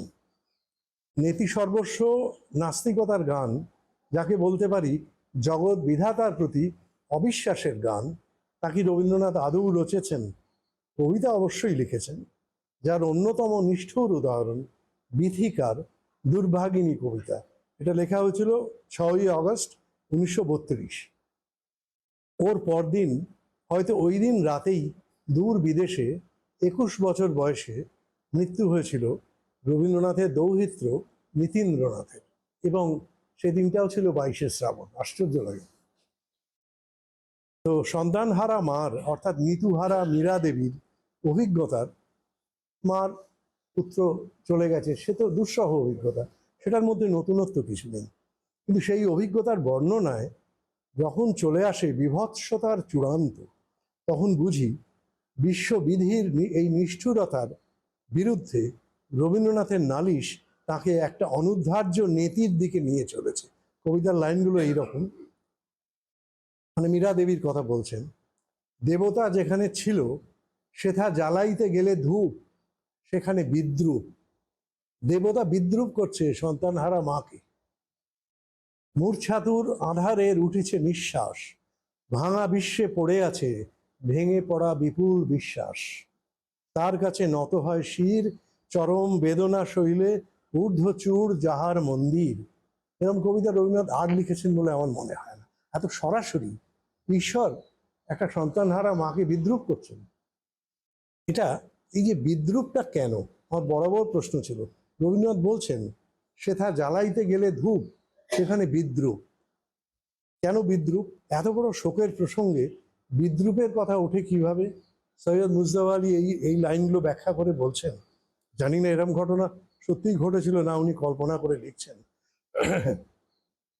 চরম দুঃখে মা যখন কোনো সান্ত্বনা পেতে তার পুজোর ঘরে মাথা কুটতে গেল ইষ্ট দেবতার সামনে, যে দেবতা যুগ যুগ ধরে এ বংশের কত না দুঃখিনীর চোখের জল মুছিয়ে দিয়েছেন, সে দেবতা তখন যদি লজ্জায় গা ঢাকা দিতেন তাও কিছু বিচিত্র হতো না, কিন্তু তার চেয়েও পৈশাচিক পরিস্থিতি। দেবতার জায়গায় হনুমান বসে মায়ের শোকের দিকে ভেঙচি কাটছে। এটা মুজতবা আলীর লেখা এই কবিতার উপলক্ষে। মানে এর চেয়ে ভয়ঙ্কর আর কিছু হতে পারে কি? এবং তাতে রবীন্দ্রনাথই, ঈশ্বর বলে কিছু থাকলে এই জিনিস হতে পারতো না, এই জায়গায় পৌঁছে। এখানে থাকেননি, আবার তিনি ফিরে গিয়েছিলেন, কিন্তু এই কবিতায় তার ঈশ্বর বিরোধী মানে জীবন ঘনিষ্ঠতা প্রচণ্ডভাবে প্রকাশ পেয়েছে। এখানে আরো আছে, আমি সেগুলো যাচ্ছি না, আমি এখান থেকে একটা অন্য জায়গায় যাচ্ছি। আপনি ওই গানটা জানেন, ওরে জাগায়ও না, ও যে বিরামও মাগে না? এটা খুব পরিচিত গান নয়, আমি সেই গানের প্রসঙ্গে আসছি এখানে। হ্যাঁ, এই যে জীবনের একেবারে শেষ পর্বের অন্তত একটি গানকে নিশ্চয়ই এই নেতি সর্বস্ব নাস্তিকতার গোত্রে ফেলা যায়। রবীন্দ্রনাথ সেটিকে ঠাঁই দিয়েছেন ওই বিরল প্রকাশ গীতবিতানের একটা বিরল প্রকাশ সংস্করণ আছে, যেটা রবীন্দ্রনাথ নিজে হাতে সাজিয়েছিল। সেটা কিন্তু এই গীতবিতান নয়, সেখানে উনি আবার বিষয় অনুযায়ী নিজের মতো ভাগ করেছিলেন। তো সেই সংস্করণে এই গানটি, এই যেটা আমি বলতে যাচ্ছি, যে গানটার কথা, সেটা প্রেম বা প্রেম বৈচিত্র্য উপপর্যায়ে স্থান পেয়েছে। অর্থাৎ উনি দেখাতে চাইছেন এটাও প্রেমের একটা বৈশিষ্ট্য। এই গানটা চরম বঞ্চনার নেতিকেও প্রেমের একটা বৈচিত্র্য বলে তিনি স্বীকৃতি দিয়েছেন। নিষ্ঠুর সেই প্রেমের গানটি শৈলেন দাসের গান শুনেছেন কি? হ্যাঁ, শৈলেন দাসের কণ্ঠে রেকর্ডটা আছে, আমি পাঠিয়েছিলাম। ওটা যদি পারেন শুনে নেবেন, ওটা একটা আশ্চর্য গাওয়া। শৈলেন দাসের ওরে জাগায়ও না বলে রেকর্ড আছে। তো শৈলেন দাসের কণ্ঠে সেটি অমর হয়ে রয়েছে। কিন্তু মজা হচ্ছে, সানাইতে প্রকাশিত বিশ্ববিধানের নৈতিকতা সম্পর্কে সংশয়ে ক্লিষ্ট এর কবিতা রূপটি, তার নাম ব্যথিতা, সেটা লেখা হয়েছিল 1940-এর জানুয়ারিতে। সেখানে সরাসরি এরকম লাইন আছে, ক্রূর বিধাতার কাছে পরাজিত একজন মানুষ বা একটি মেয়ের কথা। সেখানে বলছেন কৃপণ প্রাণের ইতর বঞ্চনার কথা। ইতর কথাটা অত্যন্ত ইতর কথা, সেটা রবীন্দ্রনাথ মারা যাবার আগে 40 সালে বৃদ্ধ বয়সে ইতর বঞ্চনার কথা লিখছেন কবিতাতে। এত কঠিনভাবে শব্দটা ব্যবহার করছেন কেন? কি ঘটেছিল? যে সেখানে তিনি বলছেন যে যে ঘটনাটা এই যে একটি মেয়ে সম্ভবত সুইসাইড করেছিল, যে কিন্তু তিনি বলছেন যে মৃত্যুর নিবিড় নিদ্রা কোনো পূর্ণতার বাতায়ন হয়ে আসেনি সেখানে। কিন্তু অন্য অনেক গানে যে যে মৃত্যু মুক্তি এনে দেয়, ব্রহ্মের কাছে পৌঁছে দেবে, ও নিজের মৃত্যুর জন্য যে গান লিখে গিয়েছিলেন, তাতেও সম্মুখে শান্তি পারাবার, ভাষা ও তরণী হে কর্ণধার, নিজের মৃত্যুর জন্য এই গান লিখে গিয়েছিলেন। এখানে কিন্তু তা বলছেন না। এই যে মেয়েটির যে মৃত্যু, এটা এটা অন্ধকারেরই প্রকাশ, এর মধ্যে কোনো আলো নেই, এটা কোনো বৃহত্তর জগতে পৌঁছে যাচ্ছে না। তিনি বলছেন মৃত্যুর নিবিড় নিদ্রা কোনো পূর্ণতার বাতায়ন হয়ে আসেনি সেখানে, এসেছে নিছক তামসী তুলির তুলিকায় অতীত দিনের বিদ্রূপ বাণী হিসেবে। এখানেও সেই বিদ্রূপ, মানে মেয়েটি মারা গেছে, তার মৃত্যুতে বিদ্রূপের কথা উঠে আসে, অতীত দিনের কোনো ঘটনায় মুছে যাওয়ার। আচ্ছা, এই বিদ্রূপ বাণী মুছে যাওয়ার উপকরণ হিসেবে মৃত্যু আসছে, মুক্তি হিসেবে নয়। তো এই বিশ্ববিধাতার মঙ্গলময়তার প্রতি অবিশ্বাসের সুর খুবই প্রকট এই কবিতায়। আর গানটি, এই ওরে জাগায় না, আমি পুরো গানটাই কোট করেছি, এটা বাজাতে পারলে সব থেকে ভালো hতো। আমি আমি পাঠিয়েছিলাম না, এক্ষুনি দরকার নেই। আচ্ছা ঠিক আছে, না এই গানটা বিশেষ করে আমি বলছি। হ্যাঁ, আমার আমার গলা জল, মানে দাঁড় কাকের সর্দি লাগলে যেরকম হয় সেরকম হয়ে গেছে। আজকে বলে না, গত 15-20 বছর ধরে। না না, এসব গাইতে এটা এটা আমার ব্লাসফেমি হয়ে যাবে, এসব করতে নেই। একসময় পারতাম। তো গানটি এই, একটু কথাগুলো শুনুন। ওরে জাগায়ও না, ও যে বিরাম মাগে নির্মম ভাগ্যের পায়ে, ও যে সব চাওয়া দিতে চাহে অতলে জলাঞ্জলি। এরপরে ওই গানটির গীতরূপে ওই না না না বলে একটা আর্তনাদ আছে, সেটা কবিতায় নেই, ছাপার অক্ষরে নেই, এটা শৈলেন দাসের গানে না না বলে চিৎকারটা আছে। তো প্রতিটি তুকের শেষে ওই না নাটা ফিরে আসে। দ্বিতীয় তুকে বলছেন দুরাশার দুঃসহ ভার দিক নামায়ে যাক ভুলে অকিঞ্চন জীবনের বঞ্চনা। সঞ্চারী দেশে মনে হয় এবার বুঝি রবীন্দ্রনাথ দৃষ্টিকোণ বদলাবেন, অনেক সময় তাই করেন। প্রথম দুটিতে একটা কথা বলে সঞ্চারী থেকে বদলে দিলেন, এখানে তা হচ্ছে না। তিনি কার্যত একই থিমকে টেনে নিয়ে যাচ্ছেন একেবারে চরম প্রান্তে। কি বলছেন? আশুক নিবিড় নিদ্রা তামসী তুলিকায় অতীতের বিদ্রূপ বাণী দিক মুছায়, স্মরণের পত্র হতে স্তব্ধ হোক বেদন গুঞ্জন, সুপ্ত বিহঙ্গের নীড়ের মতো আনো তমস্বিনী শ্রান্ত দুঃখের মৌন তিমিরে শান্তির দান। অর্থাৎ শান্তি মানে কি, সে সুইসাইড করেছে, সেইটা তার শান্তি। সত্যিকারের শান্তি সে পাবে না, ঈশ্বর তাকে দেবেন না সেই শান্তির সুযোগ। এটা মানে এটা আমার কাছে অবিশ্বাস্য মনে হয়। মানে কামিং ফ্রম রবীন্দ্রনাথ, এইরকম প্রকাশ্য নীতির গান আমি জানি না আর একটাও আছে কিনা। সবকিছুকে ছাপিয়ে ওঠে ওই তামসী তুলিকায় আঁকা একটি অকিঞ্চন জীবনের অপূরণীয় বঞ্চনার কথা, একটি মানুষের বা মানুষীর অনপনেয় অতীতের বিদ্রূপ বাণী। সুপ্ত বিহঙ্গের নীড় কিংবা মৌন তিমিরে শান্তির দানের মতো শব্দবন্ধ পারে না তার সংশয়ের সুরকে কোমল করতে।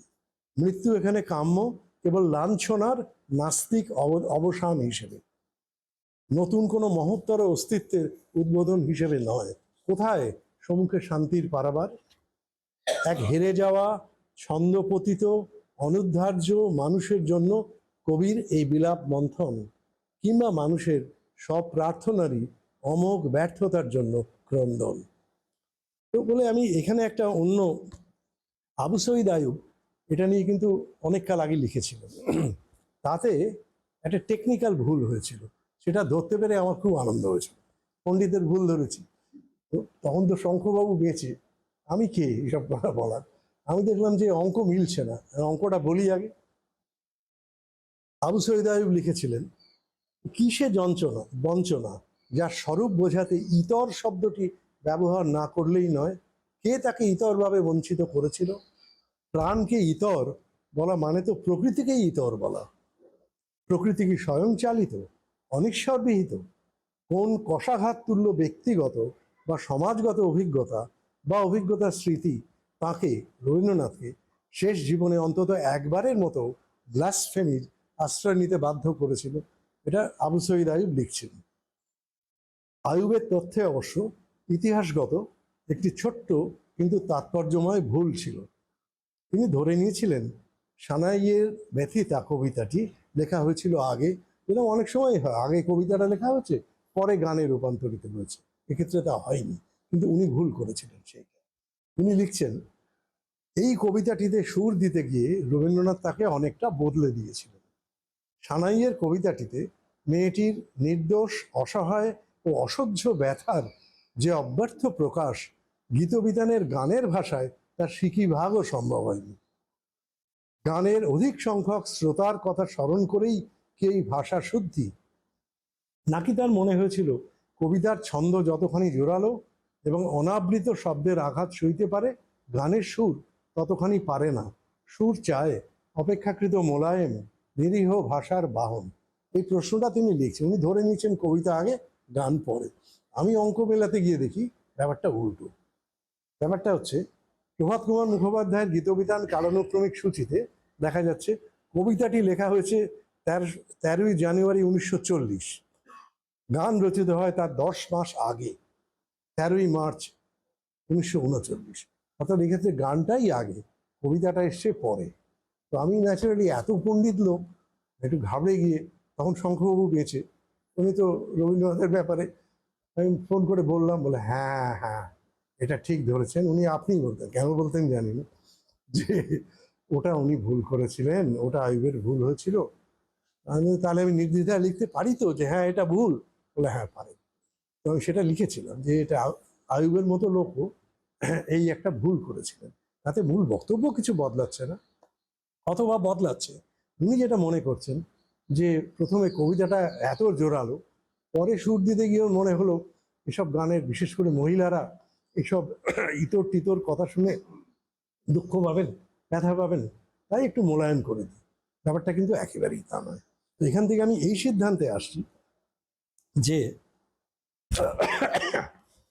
বয়সের সঙ্গে সঙ্গে, এটা দিয়ে আমি কনক্লুড করেছি, বয়সের সঙ্গে সঙ্গে বিশ্ব বিধাতার মঙ্গলময়তার প্রতি তার অবিশ্বাস তীব্র থেকে তীব্রতর হয়েছিল, নম্র থেকে নম্রতর নয়।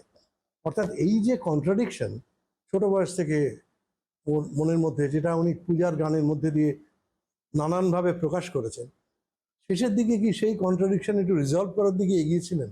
তাও পুরোপুরি পেরেছেন বলবো না, কিন্তু ঝুঁকে পড়েছিলেন এই দিকে। বিশেষ করে ওই হেমন্তবালাকে লেখা চিঠিগুলো, চিঠিপত্রের 9ম খণ্ডে আছে, ওটা দেখবেন, সে একটা আশ্চর্য। সেখানে কিন্তু উনি অনিশ্বরতার কথা বলছেন না, কিন্তু সেখানে আক্রমণ করছেন এই বলে যে ধর্ম জিনিসটা কিভাবে আমাদের সর্বনাশ করছে।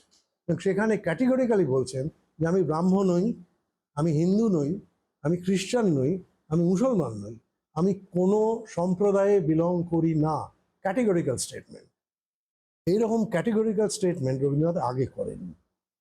ওই যে অতিরিক্ত আপোষ করার একটা প্রবণতা, নিজেই বলছেন যে আমি কোনোদিন প্রকাশ্যে বিদ্রোহ করিনি, মনে মনে অনেক কিছু ভেবেছি, সেগুলো গানের মধ্যে দিয়ে, কবিতার মধ্যে দিয়ে ফাঁকে ফোকরে প্রকাশ করেছি। সেটা কিন্তু বয়সে কেটে গিয়েছিল। আমার গলা ধরে এসছে, আর দুটো কথা বলবো। সেটা হচ্ছে, এর থেকে আমি একটা বিদঘুটে সিদ্ধান্ত এবং স্ট্যাটিস্টিক্সে গিয়েছিলাম। সেটা হচ্ছে, ধরুন 1905 সালের দেবেন্দ্রনাথ ঠাকুর মারা যাচ্ছেন। আমি একটা স্ট্যাটিস্টিক্স নিয়েছিলাম, আমার ছোট ভাই মারা গেছে, ও খুব সাহায্য করেছিল ব্যাপারটাতে। ও আমাকে একটা জিনিস দেখায় যে তুই লক্ষ্য করে দেখ, 1905-এর আগে প্রকৃতি বিষয়ক গান রবীন্দ্রনাথের কটা আছে। প্রকৃতি ও বলছিল বিশেষ করে বর্ষার গান, যে বর্ষার গানের জন্য রবীন্দ্রনাথ মানে সবার ওপরে রয়েছেন। ও আমি সত্যি অবাক হয়ে দেখলাম 1905-এর আগে 10টার বেশি গান নেই রবীন্দ্রনাথের বর্ষার উপর। তার মধ্যেও 2-3টে আছে বাল্মীকির প্রতিভায়, রিমঝিম, ঘন ঘন রে, এগুলো নাটকের গান হিসেবে। আলাদা করে বর্ষার গান, প্রকৃতির গান অনেক কম, নেই ভার্চুয়ালি। ওয়ারাস আপনি দেখুন পূজার গান প্রচুর আছে, ওই ব্রহ্মসঙ্গীত প্রচুর আছে। তো 1905 সালে, এটা আমার হাঞ্চ, যে দেবেন্দ্রনাথ মারা গেলেন। খুব দুঃখ পেলেন রবীন্দ্রনাথ, ঠিকই তো, কোন আলোতে প্রাণের প্রদীপ গান লিখলেন। আমি তার যে 1905-এ দেবেন্দ্রনাথ মারা গেলেন, 1941-এ রবীন্দ্রনাথ মারা গেলেন। এই 36 বছরে রবীন্দ্রনাথের প্রকৃতির গানের সংখ্যা কত? সবচেয়ে বেশি। বর্ষার গান, যেগুলো মানে নিমেষে, বর্ষার গান তো এক্ষুনি বললে আপনি 10টা গান গিয়ে দিতে পারবেন। সব হচ্ছে 1905-এর পরে। দেবেন্দ্রনাথ এর বেঁচে থাকাটা রবীন্দ্রনাথের কাছে একটা বোঝার মতো ছিল, আত্মিক বোঝা। তিনি সত্যি সত্যি অন্তর থেকে বাবাকে শ্রদ্ধা করতেন, কেন করবেন না? সত্যিই তো তিনি তো বাংলা ভাষার জন্য যা করেছেন সেটা 100 বার শ্রদ্ধেয়। কিন্তু দেবেন্দ্রনাথের যে চিন্তা ভাবনা, ধর্মীয় ভাবনা, তার জমিদারির ভাবনা, কোনোটার সঙ্গেই রবীন্দ্রনাথের অন্তরের মিল ছিল না। অথচ উনি সমস্ত মেনে নিতে বাধ্য হয়েছেন। কাজে এই কন্ট্রাডিকশনটা আমার কেবলই মনে হয়, আমি কবিতা টবিতা লিখতে পারি না, কিন্তু যারা পারে, এখানে অনেকেই আছেন যে যারা বা গান সুর সৃষ্টি করেন, ভেতরে একটা কিছু একটা জলে বলে তো করেন, আপনা আপনি তো হয় না। তো সেই জ্বলুনিটা কোন জায়গায়, রবীন্দ্রনাথের ওই জ্বলুনিটা কি, সেইটা আমি বুঝতে চেয়েছিলাম। তো সেইখানে গিয়ে আমার এইরকম মনে হয়েছিল, ওই যে যে জমিদার ঘরে জন্মাচ্ছে, ওই বিলাসের জীবন, অথচ শান্তিনিকেতন যখন তৈরি করছে স্ত্রীর গহনা বিক্রি করে দিচ্ছেন, এবং শান্তিনিকেতনে এমন ছবিও আছে একেবারে আমাদের মতো পোশাকে, গেঞ্জি আর ধুতি পরে এরকম হাতে মাথা দিয়ে বই পড়ছেন, এরকম ছবি রবীন্দ্রনাথের বোধহয় দ্বিতীয় নেই। এবং ওই যে বললাম প্রমথনাথ বিশির ওই যে রবীন্দ্রনাথ ও শান্তিনিকেতন, একেবারে গোড়ার দিকে, যখন সবে শান্তিনিকেতন গড়ে উঠছে, তখনকার ওর যা জীবনযাত্রা, সেটা কোনো জমিদারের ছেলের পক্ষে জীবনে সম্ভব না। অথচ সেই রবীন্দ্রনাথ এই যে উত্তরায়ণ যেটা বানিয়েছেন, পরে বানালেন, ওটা তো একটা প্রাসাদ। এবং জানেন রবীন্দ্রনাথ ওটা বানাতে চান, ওটা নিয়ে ও ছেলের সঙ্গে রথীন্দ্রনাথ ঠাকুরের সঙ্গে মনোমালিন্য হয়েছিল। ওটা রথীন্দ্রনাথের পরিকল্পনায়, উনি তো একদম বড় লোকের ছেলে, সেইভাবে জীবনযাপন করব, রবীন্দ্রনাথের প্রাসাদ থাকবে, সারা পৃথিবীর লোক এখানে আসে, সুতরাং একটা প্রাসাদ দরকার। রবীন্দ্রনাথ চাননি, ওর এই জিনিসটা বরাবর ছিল। কিন্তু ওই বললাম, অল্প বয়সে বাবার কথা মেনেছেন, বুড়ো বয়সে ছেলের কথা মেনেছেন। কোথাও উনি নিজের ব্যক্তিত্বের স্ট্যাম্পটা, যে না, এই জিনিস আমি হতে দেব না। শান্তিনিকেতনে উত্তরায়ণের মতো এত বড় প্রাসাদ, একটা বিশাল বড় লোকই ব্যাপার। তো সেটা কি শান্তিনিকেতনের উদ্দেশ্যের সঙ্গে মেলে, বিশ্বভারতীর উদ্দেশ্যের সঙ্গে মেলে? তো এইগুলো উনি কিন্তু মেনে নিয়েছেন। তো আমি এইটা বলছি, এই যে মেনে নিতে গিয়ে এই যে মনের মধ্যে একটা বিরাট টালমাটাল ঘটে গেল। আমি যদি এই অ্যাঙ্গেল থেকে রবীন্দ্রনাথের লেখাগুলো, মানে উপন্যাস, চতুরঙ্গে যে যে অদ্ভুত ধরনের দামিনী চরিত্র যেটা তৈরি করেছেন, বা যেভাবে ব্যাখ্যা দিচ্ছে, শ্রীবিলাসের ডায়েরিটা যেভাবে লেখা, বা যেখানে ওই যে জ্যাঠামশাইকে যেখানে বর্ণনা করছেন, যে একজন নাস্তিক বলে, দেখ বাবা, আমরা নাস্তিক বলেই আমাদের জবাবদিহি নিজের কাছে, অন্য কারোর কাছে নয়। ওই যে নিজের কাছে 100-র মধ্যে 100 ভাগ সৎ থাকতে হবে, 1 ভাগও অসৎ থাকলে চলবে না। তো রবীন্দ্রনাথ হয়েছেন অসৎ, উনি তো জানেন উনি অন্যায় করেছেন। এই যে তাড়নাটা ওকে সারা জীবন আমার মনে হয় দগ্ধেছে। ওই লেভেলের একটা জিনিয়াস, যেটা ওই হেমন্তবালা দেবীর কাছে লেখা চিঠিপত্রে সেগুলো কিন্তু বেশ কিছু বেরিয়ে এসছে। তো সেইটা আমি সামাপ করলে এইটা আমার মনে হয় যে, কাজেই এই যে রবীন্দ্রনাথকে আমরা যেভাবে দেখি, ধরুন এরকম জিনিয়াস তো ভারতবর্ষের ইতিহাসেই জন্মেছে কিনা সন্দেহ, সেটা 100 বার। কিন্তু এই জিনিয়াসটার যে সামাজিক, পারিবারিক, রাজনৈতিক যে পরিমণ্ডলে এই জিনিয়াসটা কাজ করলো, এটার সঙ্গে মিলিয়ে যদি আমি তার ক্রিয়েটিভিটিটাকে যদি তার সঙ্গে না মিলিয়ে দেখতে পারি, তাহলে কিন্তু টোটাল রবীন্দ্রনাথকে আমরা কোনোদিনই বুঝতে পারবো না। মানে সেক্ষেত্রে এই বইটাতে আমি যেটা দেখাবার চেষ্টা করেছি, অনেকে খুব হার্ট হয়েছেন, কারণ আমি রবীন্দ্রনাথের কোনো কোনো অন্যায়কে খুব তীব্র ভাষায় লিখেছি। যেমন আরেকটা খুব রাজনৈতিক অন্যায় বলে আমি যেটা মনে করি, যে উনি মুসোলিনিকে দেখে প্রথমে বুঝতে পারেননি, হতেই পারে তিনি বিদেশি লোক, আর ওরা ইটালিয়ান ভাষায় কথা বলছে, উল্টো পাল্টা বুঝিয়েছে, তিনি জোর সার্টিফিকেট দিয়েছেন মুসোলিনির মতো এইরকম ভালো লোক আর হয় না। তারপরে এই রোমারোলা, ওর নাতি এই সৌমেন্দ্রনাথ ঠাকুর বলছে, তুমি করছো কি, এই লোকটার আসল পরিচয় এই। তখন উনি ম্যানচেস্টার গার্ডিয়ানে সে বিখ্যাত চিঠি লিখলেন যে আমাকে এইভাবে ভুল বোঝানো হয়েছিল, আমি আসলে বুঝিনি, ইটালিয়ান জানতাম না, আমাকে এই বোঝানো হয়েছে, তার ভিত্তিতে আমি মনে করেছিলাম মুসোলিনি খুব ভালো লোক। আমি আমার মন্তব্য উইথড্র করছিও বলেননি, ওইটা আমার বলা উচিত হয়নি, এটা বলাও অনেকখানি। আচ্ছা, খুব ভালো কথা। এরপর এটা 1929-এর কথা, এরপর উনি রাশিয়া গেছেন, রাশিয়ার চিঠি, সৌমেন্দ্রনাথ ঠাকুর সঙ্গে ছিলেন। তখন তো তিনি বুঝে গেছেন ফ্যাসিজমের চেহারা কি, এমনকি লিখছেনও সেটা নিয়ে।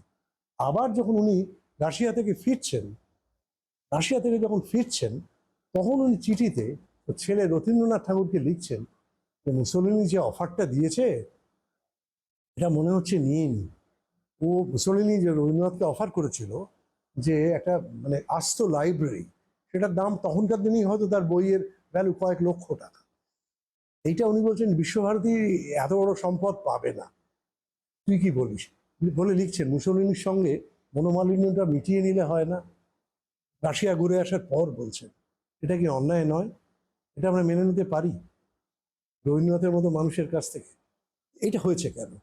অর্থাৎ উনি এই যে কন্ট্রাডিকশন সারাক্ষণ, এটা উচিত এটা অনুচিত, কখনো উচিত কাজ করছেন, কখনো অনুচিত কাজ, বাইরের চাপে। উনি তো ব্যক্তি স্বার্থে কিছু করছেন না।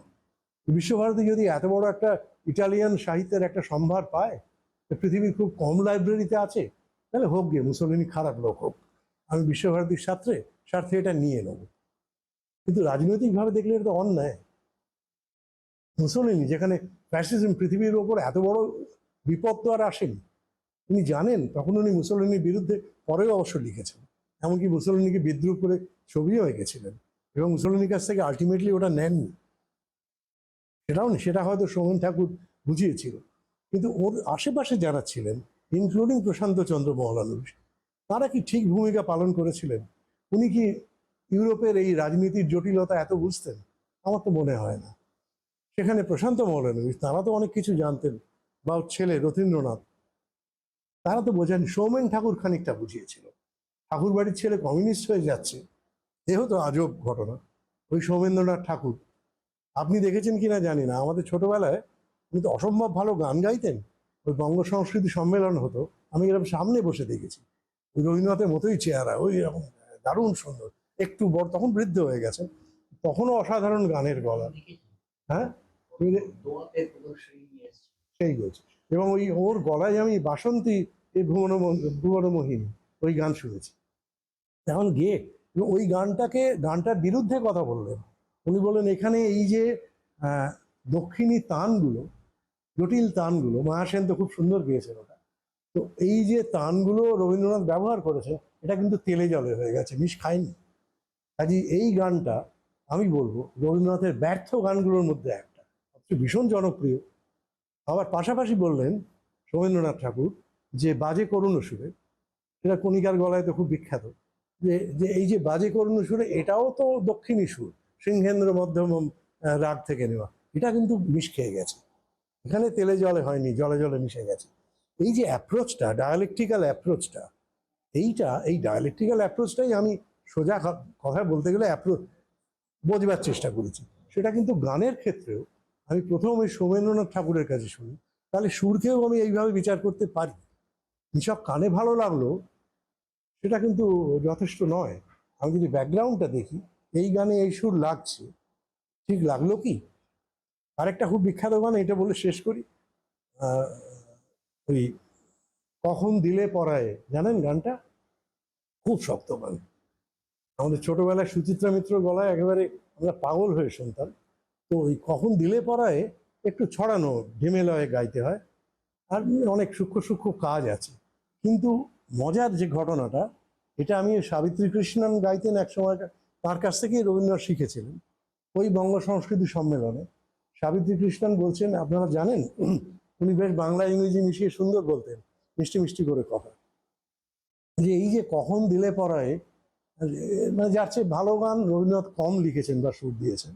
এই গানের অরিজিনাল সুর কিরম ছিল, উনি গাইলেন একেবারে দাদরায়, খুব চটুল একটা সুর, মানে আমি অবাক হয়ে গেছিলাম। কখন দিলে পরায় স্বপনে বরণ, এইরকম চটুল গান রবীন্দ্রনাথ এই সুর দিচ্ছেন, এবং দিয়ে সাবিত্রী কৃষ্ণন বলছে যে আমাকে ডেকে পাঠালেন, গা তো মানে তুললেন, আর সেখানে তারপর দিনু ঠাকুর বসে আছে ওখানে, বলছে যে দিনু ঠাকুর বলছে রবিদা হলো না।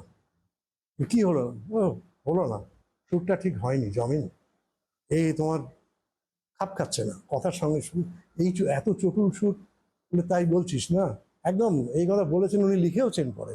তো তারপর দেখি ওই আমরা ঘরে আচ্ছা বস, আপন মনে গুনগুন করে যাচ্ছেন, গুনগুন করে যাচ্ছেন, প্রায় আধ ঘন্টা 45 মিনিট পরে এবার দেখতো যে সুরটা আমরা জানি, একটু শুনে নেবেন। সুচিত্রার আছে, কণিকার আছে, অনেকেই গিয়েছে, মা সেনও বোধহয় গিয়েছেন। আশ্চর্য সুর, আশ্চর্য সুর। আমি যেগুলো পাঠিয়েছি তার মধ্যে আছে সুচিত্রার গাওয়াটা, একেবারে অল্প বয়সে। এই যে এই যে কখন দিলে পড়ায়, কখন দিলে পড়ায় স্বপন। ওই যে পরে আমরা ভালো করে শুনে নেবো বরং এইভাবে। তো আমি এইটা বলতে চাইছি, তো সেখানে এবার বন্ধ করে দিই।